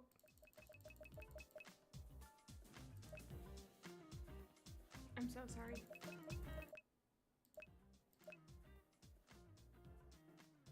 There we go. That's good. Okay. Juice from the peach drips down your chin as the dice hit the mat, and the crowd erupts just like you slit a man's throat. Oh, did I win again? How lucky. The dealer shoots you a look, then scoops up the dice. You pull the coins into your growing pile with slow fingers, letting the crowd watch every movement. Boss. He offers another slice of peach, pale flesh gleaming in the lamplight. Another one. You spoil me. Go girl. Only because you spoil us first.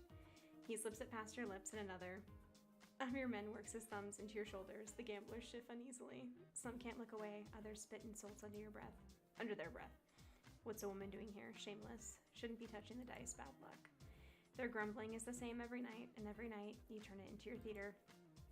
Can I throw the dice? The dealer scowls but hands them over. You hold them up, letting the lamplight spark off the carved dots. A faint prickle dances down your spine, the unmistakable feeling of being watched by something, not someone. But the thought vanishes as the crowd stirs, making way for a new arrival. Holy mother. A tall man pitches through the gamblers. White hair gleams under the oily lamplight, too bright for this dingy den. His bare arms are thick with muscle. Veins standing out as gold cuffs bite against his skin. Oh my god.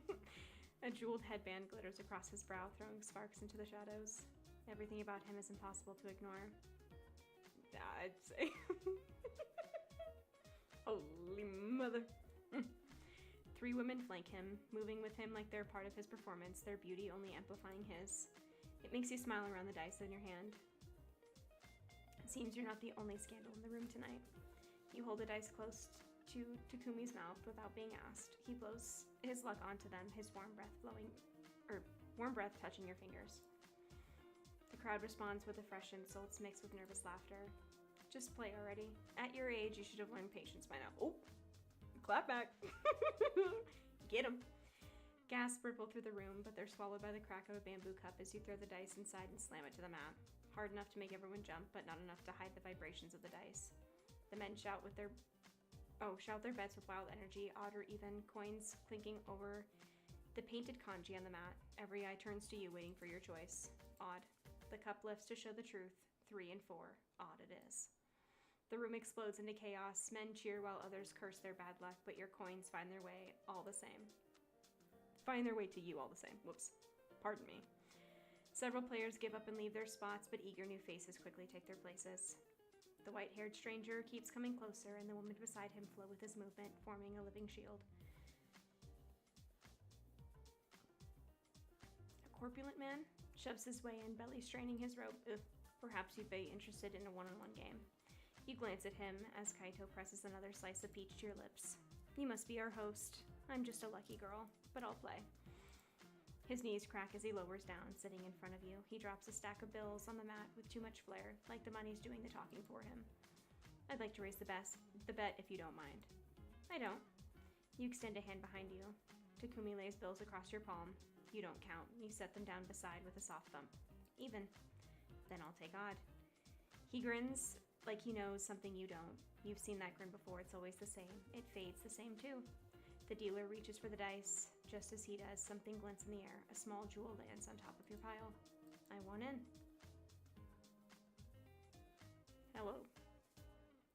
The white-haired man settles beside the mat with smooth grace. The crowd around you pushes forward with new excitement, but the host's big, muscular men restore order with threatening looks. You eye the jewel, then its owner. Someone is dramatic. Takes one to know one. We'll let him join. You assess him in a single glance. He's trouble, but the kind that makes the victory more satisfying. Fine. A bigger audience never hurt anyone. Sit down. Generous of you. I promise I'll make this interesting. I'm sure you will. Wait a second. We agreed to one-on-one. Are you really going to turn down my money? That seems unwise. The challenge hangs in the smoky air, and you can see the host calculating whether backing down will look worse than accepting. Start. The dealer picks up the dice. He spins them in the cup, putting on a show, shaking harder than needed. The room leans in. You place your hand flat on the mat. Close your eyes, listening. When the cup slams down and the dice hits the mat, you open your eyes. The dice sounds different this time. The host's eyes go wide before he forces a harsh laugh. The crowd joins. Don't be ridiculous. I'm serious. He clears his throat and looks at his dealer, who reaches for the cup with trembling fingers. Let's see what we've got. Before he can move, a sword flashes through the air. The dice splits perfectly in half before the cup even clears the mat, showing the hidden magnets inside. The tall man slides his blade back with a flourish. Jewels on his headband glitter under the lamplight. Oh! If we're gambling, we'll do it fair, or I'll make it fair.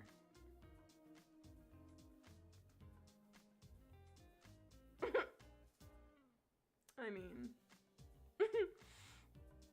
The gamblers roar in approval, but he curls under your ribs as you glare at the man. That was supposed to be your reveal. Oh, shit. Maybe we should use the real dice you're hiding under your leg. The host opens his mouth, but can't find words. Before he can speak, a powerful voice fills the space. Move or I'll move you. Honest dice appear in the dealer's shaky hands. They go into the cup. The dealer shakes, slower this time, then drops it to the mat. The host leans in, chanting prayers under his breath. A wide grin curves your lips. You look at the tall man.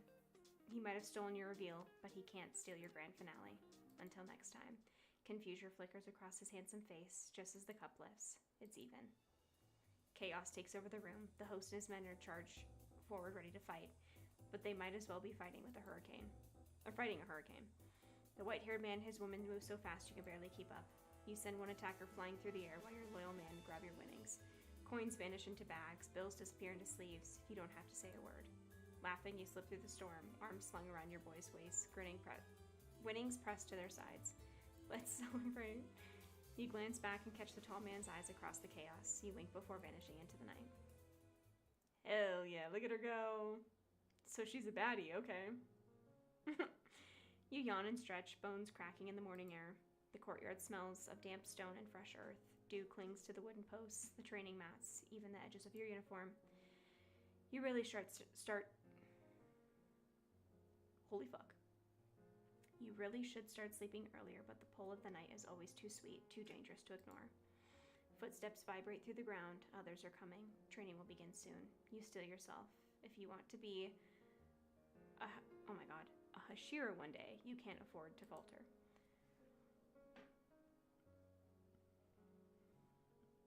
I'd hiccup for a minute. Then another vibration hums through the earth, heavier and familiar. You frown, trying to place it. And then you see him. Oh, shit. The tall man from yesterday, strutting across the courtyard, now in a corpse uniform. He stands out like a banner against the muted ranks. You, the gambling woman. Hey, hey.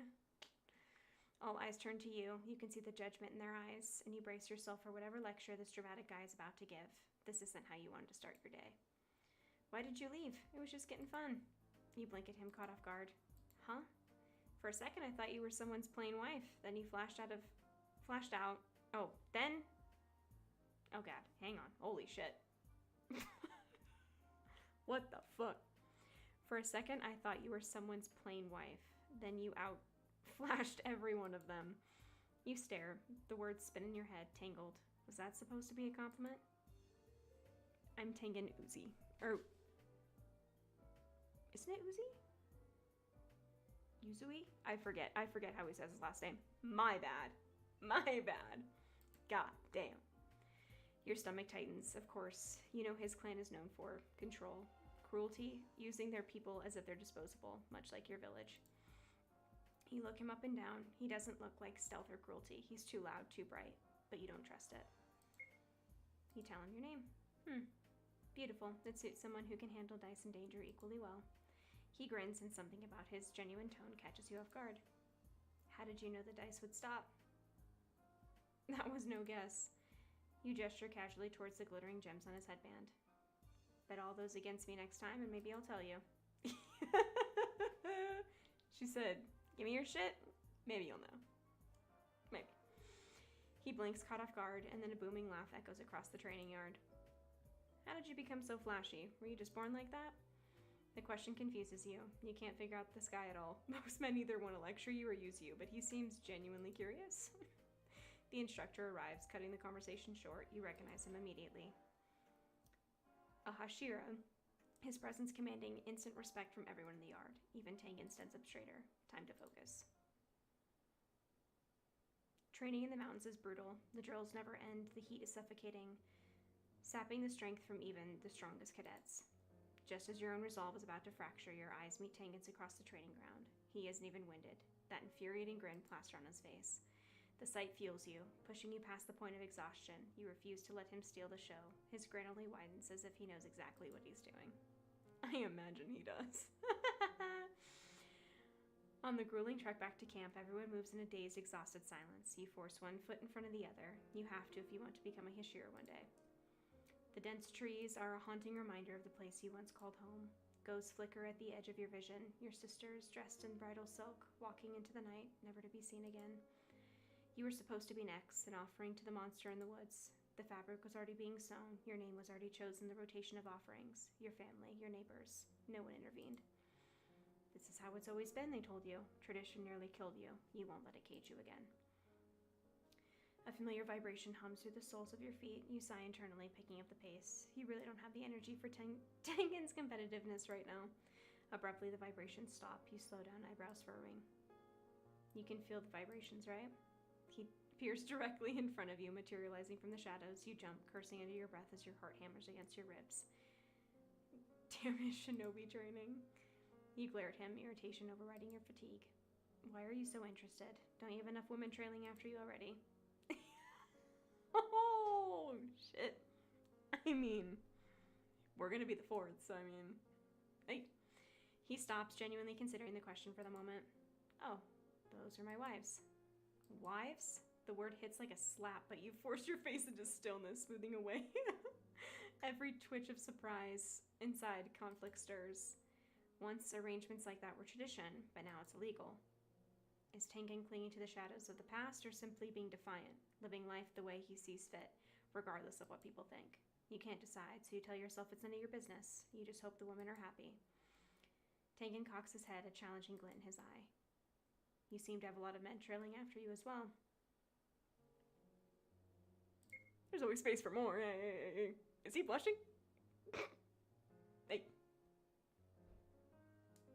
I dig it.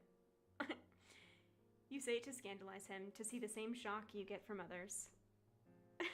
But he doesn't look shocked, he just stares. You spot a faint, unmistakable blush creeping up his neck. Why is he getting embarrassed? I see. Oh god. You finally stagger back to camp, lungs burning. Of course Tengen had challenged you to a race, and of course you'd accepted.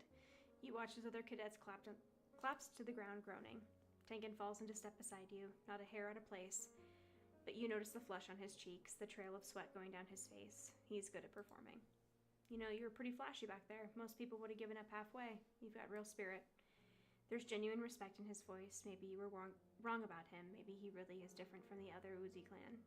Isn't it Uzui? I think it's Uzui. But I could be fucking wrong, so give me 1 second here. I have to look it up because it's gonna fucking bug me. God, why wasn't this fucking working? Hello?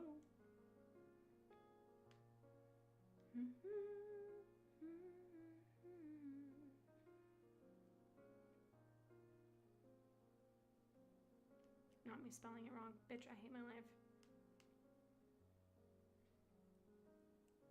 God, he's so fine.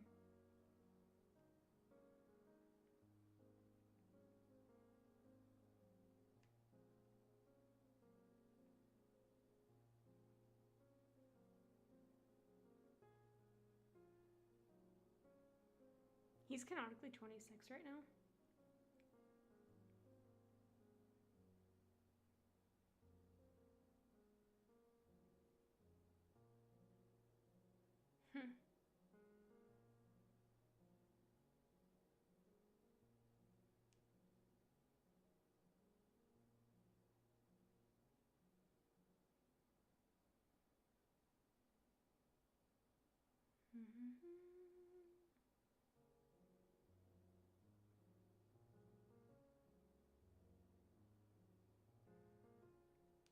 Okay, let's see.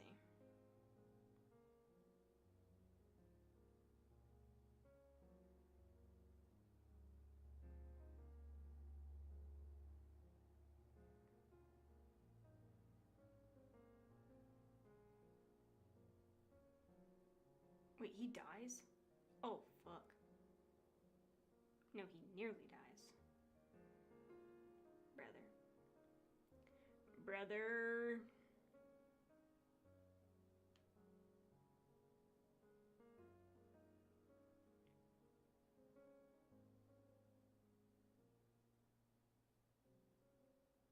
Oh, it's not Uzi. I'm not some dumb bitch. I fucking hate my life.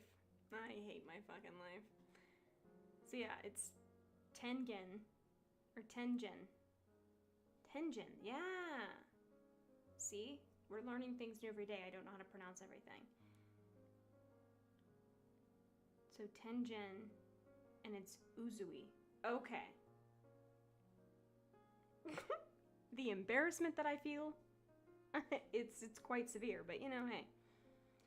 We're trying here. We're trying. We're trying.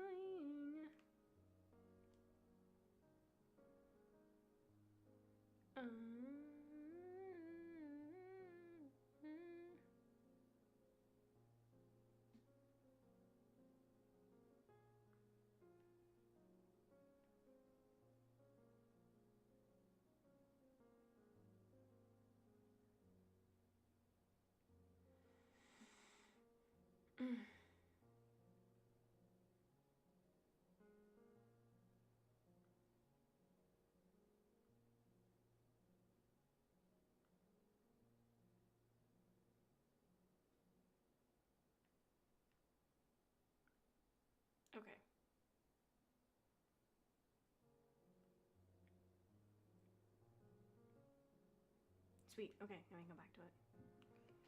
Oh, lordy. Good lord. You're a woman, but you're awesome. Excuse me. What? Is that not... You bite your lip, trying to brush off the backhand nature of the compliment. It's a fact of life that men are usually stronger. That's exactly why what I'd look for in another wife. Oh. You freeze mid-step, staring at him. Any warmth you felt evaporates immediately. Or instantly. Wife? Like an addition to a collection? You don't even know him. Shaking your head in disbelief, you turn on your heel and walking sharply towards the camp facilities. Wait, where are you going? What did I say? His genuinely confused voice follows you, but you don't look back. Some things, it seems, never change. He's like, hey, what did I do? Sir. Music spills from the gramophone, brassy horns and rolling piano filling your cramped room. Dice clatter on the mat, cards slap against the floorboard, smoke curls towards the ceiling as cadets lean in close with flushed faces. Laughter bursts, followed by groans, and there's a scrape of coins. Then the scrape of coin changing hands. What is this loud foreign music? You glance over your shoulder. He's standing in the doorway, blocking out the light behind him. Your breathing style is sound, but you don't know what jazz is. Unbelievable. Damn. How should I know? He strides in uninvited, stopping dead in front of the gramophone. His eyes are wide, almost boyish in their shock. Have you never seen one before? He doesn't answer right away, too busy watching the record spin. Then slowly he nods as if the strangeness of the sound is sinking into his bones. We'll invite him. Come on, join us, unless you're scared of a little card game. Scared? Me? He strides over with that confident swagger, but you can see genuine curiosity dancing in his eyes as he takes in the whole scene. Tenjin, there we go, holy shit, glances around the room, his eyes landing on your friend Yuki, who's shuffling a deck of cards. Oh, I thought you were a man for a second.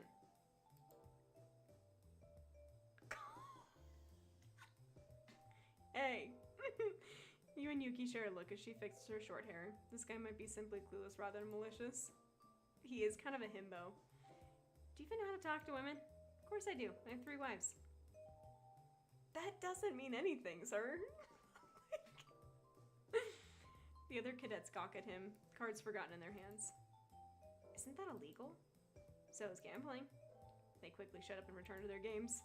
Alright then, show me how it's done. Tenjin walks over to Yuki with the confidence of someone who thinks he knows exactly what he's doing. You have excellent hips, perfect for childhood. Oh no! Oh, absolutely not. Yuki's eyes widen in shock, but she just nods shyly, clearly not knowing how else to respond to such an outdated compliment. What if she does want to have children? Why wouldn't she want to... He stops himself mid-sentence, something shifting in his expression. His cocky grin fades as he actually thinks about your question. Maybe your wives don't want kids either. Did you ever ask them? The room goes quiet except for the jazz still playing. You can practically see him wrestling with this completely new concept. After a long moment, he tries again, this time approaching Yuki with less swagger and more genuine thought. You've got sharp eyes, like you could see through anyone, and spot a demon anywhere. It's still a bit awkward, but there's an actual consideration behind it this time. Yuki gives him a small, more genuine smile. Better? You look at Yuki, who nods encouragingly. Much better. Good job. He actually looks more proud of himself, like a student just mastered a difficult lesson. Maybe there's hope for this guy after all. I love how he's just a dumbass. Days pass in a blur of drills and bruises, and as always, tension. If you're running laps, he's suddenly at your shoulder, grinning like a fool, as he tries to outpace you. If you're sparring, he throws himself into the next match with a gleam in his eye, eager to prove himself that he only seems to care about. Even chores aren't safe. He'll sweep the yard twice as fast, then wink at you as you stare at him dumbfounded. Flashy people should stick together. That's his excuse every time, tossed out with a smug tilt of his the smug tilt of his headband and a glint in his jewel-bright eyes. You tell yourself he sticks close to you because he's just curious about your world, the same way he is about the gramophone. That for him, you're simply another fascinating novelty, like trains and cinema and all the modern wonders that didn't exist in his sheltered compound, entertainment. But the strange part is you don't mind. You're actually grateful for his presence. You're stronger now, your reflexes are faster, and your strikes are cleaner. Your stamina deeper. Good lord. He's pushed you past limits you didn't know you had, and despite your resistance to letting him get closer due to his past, you can't deny that his relentless presence, good fucking god. We messing up how to say the words. We messing up names. It's fucked. Has made you a better fighter. And he seems to be changing somehow. He'll start to say something blunt or dismissive, some echo of his rigid upbringing, then stop mid-sentence. His jaw tightens as if he's forcing the words back. Sometimes he tries again, softer, more considerate. You notice these corrections even when he pretends you don't. You don't know what to think of it yet, if he's genuine or not, but you find yourself relaxing more around him. Then one day, in a rare moment of quietness, he breaks the silence. Why do you want to be a Hashira? The question comes out quiet, genuine in a way that catches you completely off guard. There's just curiosity about you, not your unconventional lifestyle or knowledge about the modern world, but you. We'll share, why not? My sisters were sent as offerings to a demon in the woods. I was next, but I couldn't do anything. That a Hashira came, he killed the monster and protected me from my own village, from my own family. I want to be like that, strong enough to protect those who can't rebel, those who are too scared to even try. He nods slowly, choosing his words with an uncharacteristic care. I think that's a noble reason. Not very flamboyant, though. To defend innocent lives is the flashiest thing you can do. What an icon. Let's work hard and become Hashiras together. Your heart gives a traitorous flutter. You clear your throat and get to your feet, needing to put action between you and the sudden vulnerability. Enough talking, let's spar. He grins, the moment of seriousness vanishing behind the usual bravado. I'll win this, and then I'll win at cards tonight. You wish. You fall into the familiar dance of combat. The clack of wooden swords rings out, a rapid, percussive beat, almost like music. The session quickly devolves into a spectacle. You both laugh, you scream taunts, every move is exaggerated and extra. You have a co-star who matches your energy perfectly. Somewhere along the way, without you ever noticing, this has become natural. Maybe he sees you as the newest entertainment, but the freedom and the strength he's helped you build to protect it are worth it. With him, there's never too much, but you can't just let it go. And you can let it... Oh my god. Holy fucking shit. It's getting late, that's why. With him, there's never too much, and you can just let go. Holy fuck. When your next day off finally arrives, he corners you by the gate before you can slip away. Good, you're here. My wives are waiting in the city. You're meeting them.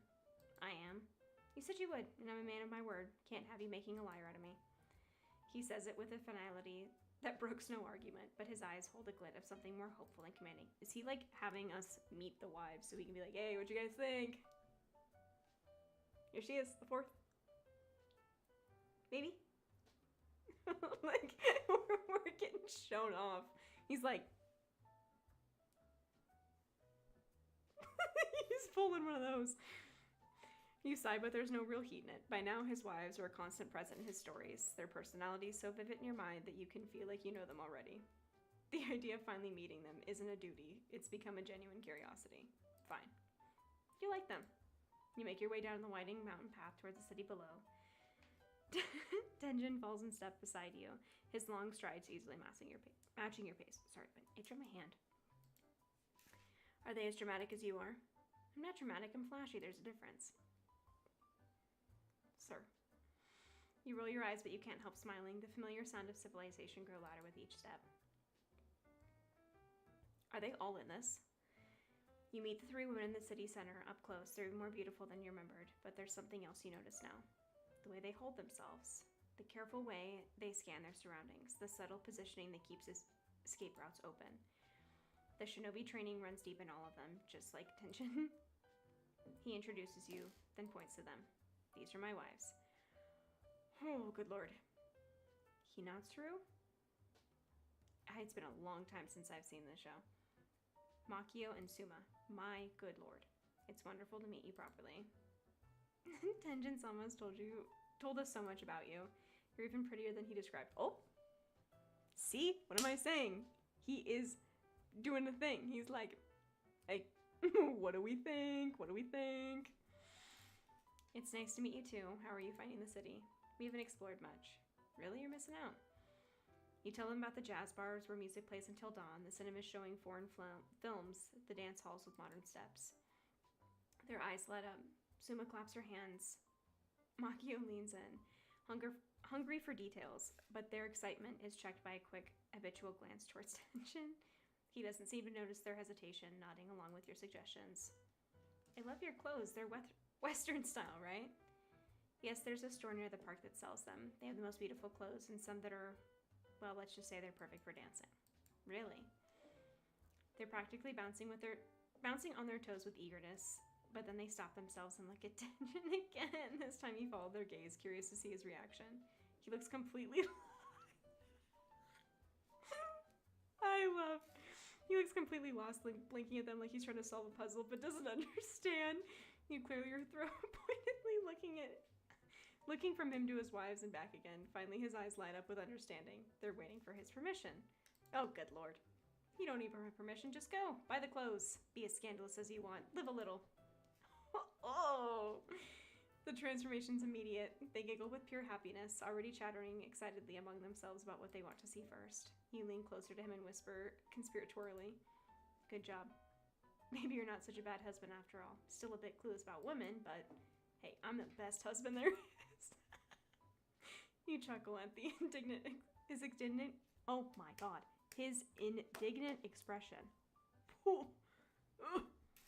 His wives do seem happy and healthy, so he really isn't so bad. Definitely different from what his clan probably wanted him to be. Oh my god. Hinatsu? I have such a hard time with names. Gives Tenjin a gentle push towards you, smiling knowingly. He clears his throat and grins with a renewed confidence. Will you come with us today? See? What did I say? He's trying to get us into it. Man. Oh, I actually have a date already. You gesture towards the other side of the street where your boys are waiting. Kaito, Takumi, and a few others from your usual crew. They wave when they see you looking. With all those guys? There's something in his voice that you can't quite identify. Confusion? Concern? Something else entirely? Any problem with that? The question hangs between you, and you study his face carefully. His expression shifts through several emotions before settling in something that was almost like disappointment.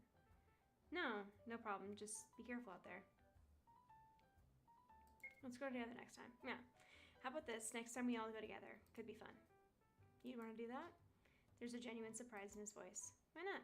We're always up for new company. You can always find us later if you want. You give him a small wave and then step off the curb, crossing the street towards the waiting men. The distance feels symbolic somehow. Ready for some real fun? Always. As you link arms with your boys and disappear into the crowd, you can feel Tenjin watching. Maybe someday he'll want to cross that street himself. A moment later, a different sensation pricks at your awareness, the familiar feeling of being watched. You're used to the stares, but this one carries a different weight, a cold focus that raises the hairs on the back of your neck. You glance casually over your shoulder, scanning the faces in the crowd, but see nothing out of place. You focus on the subtle vibrations under your feet. Reading the city's pulse, but it offers no unusual disturbance. Reiji, ever observant, leans in slightly. Everything okay, boss? You flash a quick, reassuring smile, and you see the mild tension in their stance's ease. You can't let your unease become theirs. Yeah, let's go. The night's not getting any longer.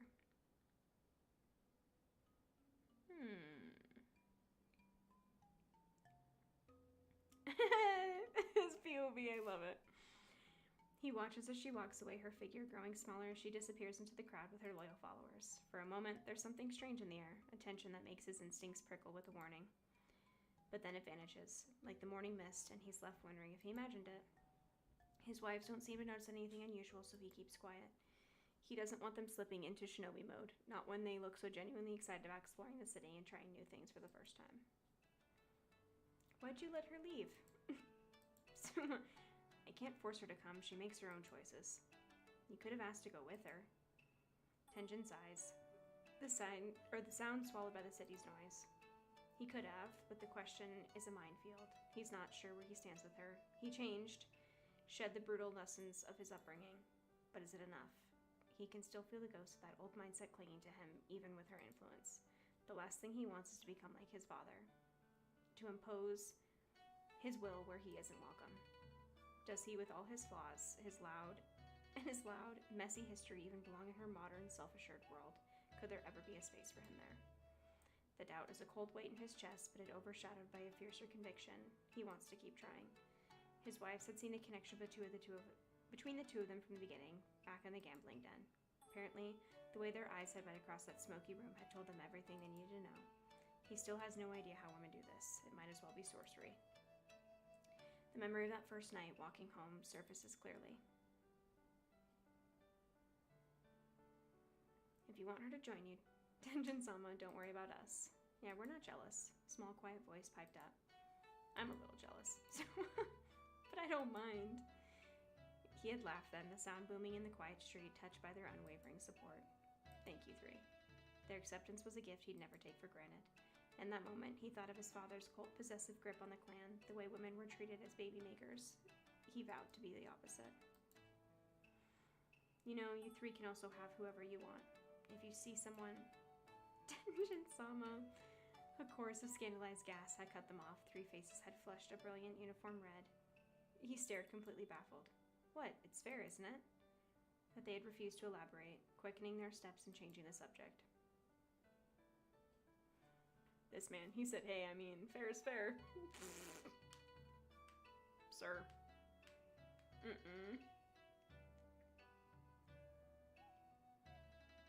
Come on now. Why won't this open?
Okay.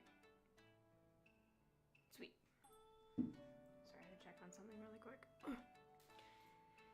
The memory still makes him smile, but the smile fades as his gaze sweeps the streets again, finding only strangers. She is gone. She already has her own life, a full one. She has her boys. But did you actually ask her what she wants? He shakes his head. Asking feels too simple, too boring.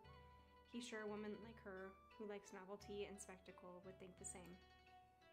Suma pokes him in the arm, pulling him from his thoughts.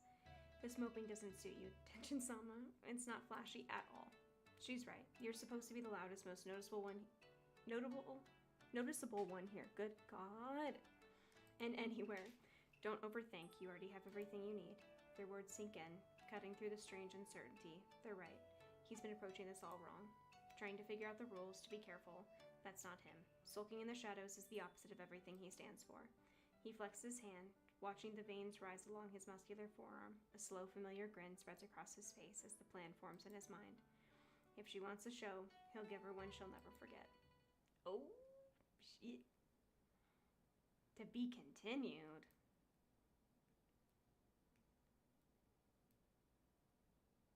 So from here on out, it's spicy?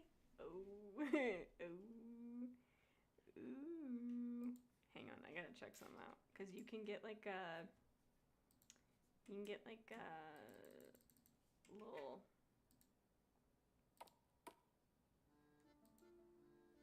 You can go to the...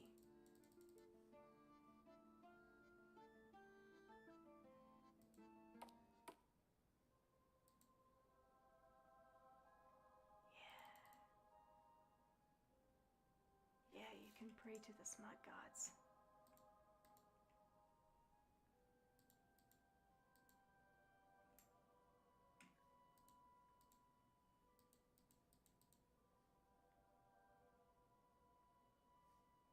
Hang on, I need to... Y'all can just see my reaction to this.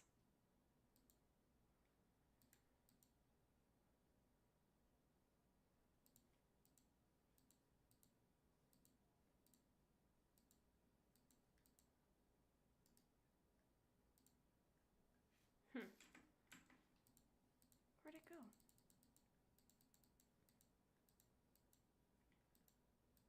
I must see.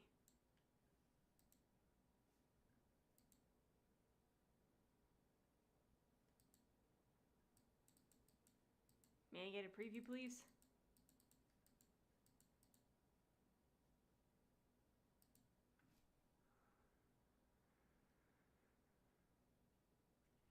I need to turn it on a little bit. It's like loud in my ear.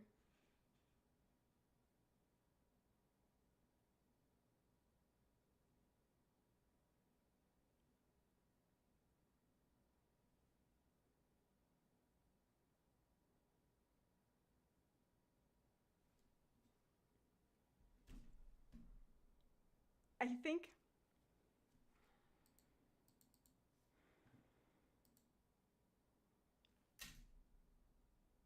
they were in public.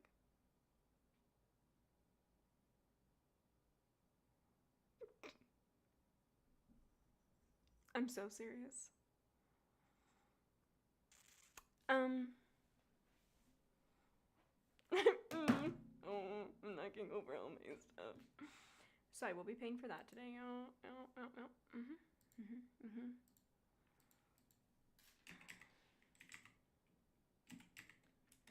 And then I will be getting...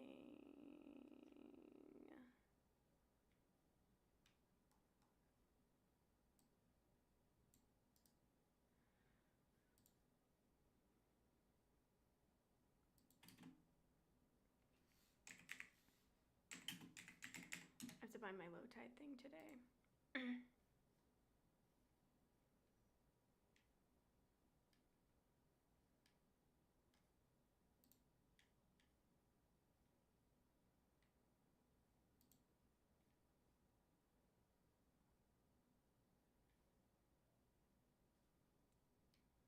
The fuck?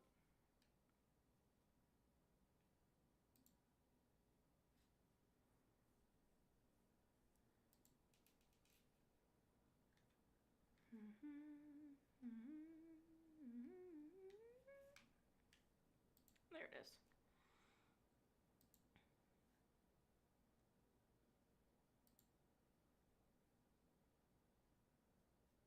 Yeah. The animation package, that's what I need to buy. Motherfucker. Alright, well. I'm gonna do that. Because I need to get that done so I can have it freaking get here in time so I can watch it. Like, holy shit, dude.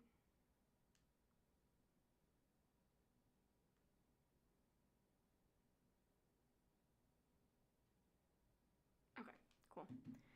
But yeah, so I'm gonna buy that and then I'm gonna play the full blessing of the game that I had just now, and I'll let you know how it goes.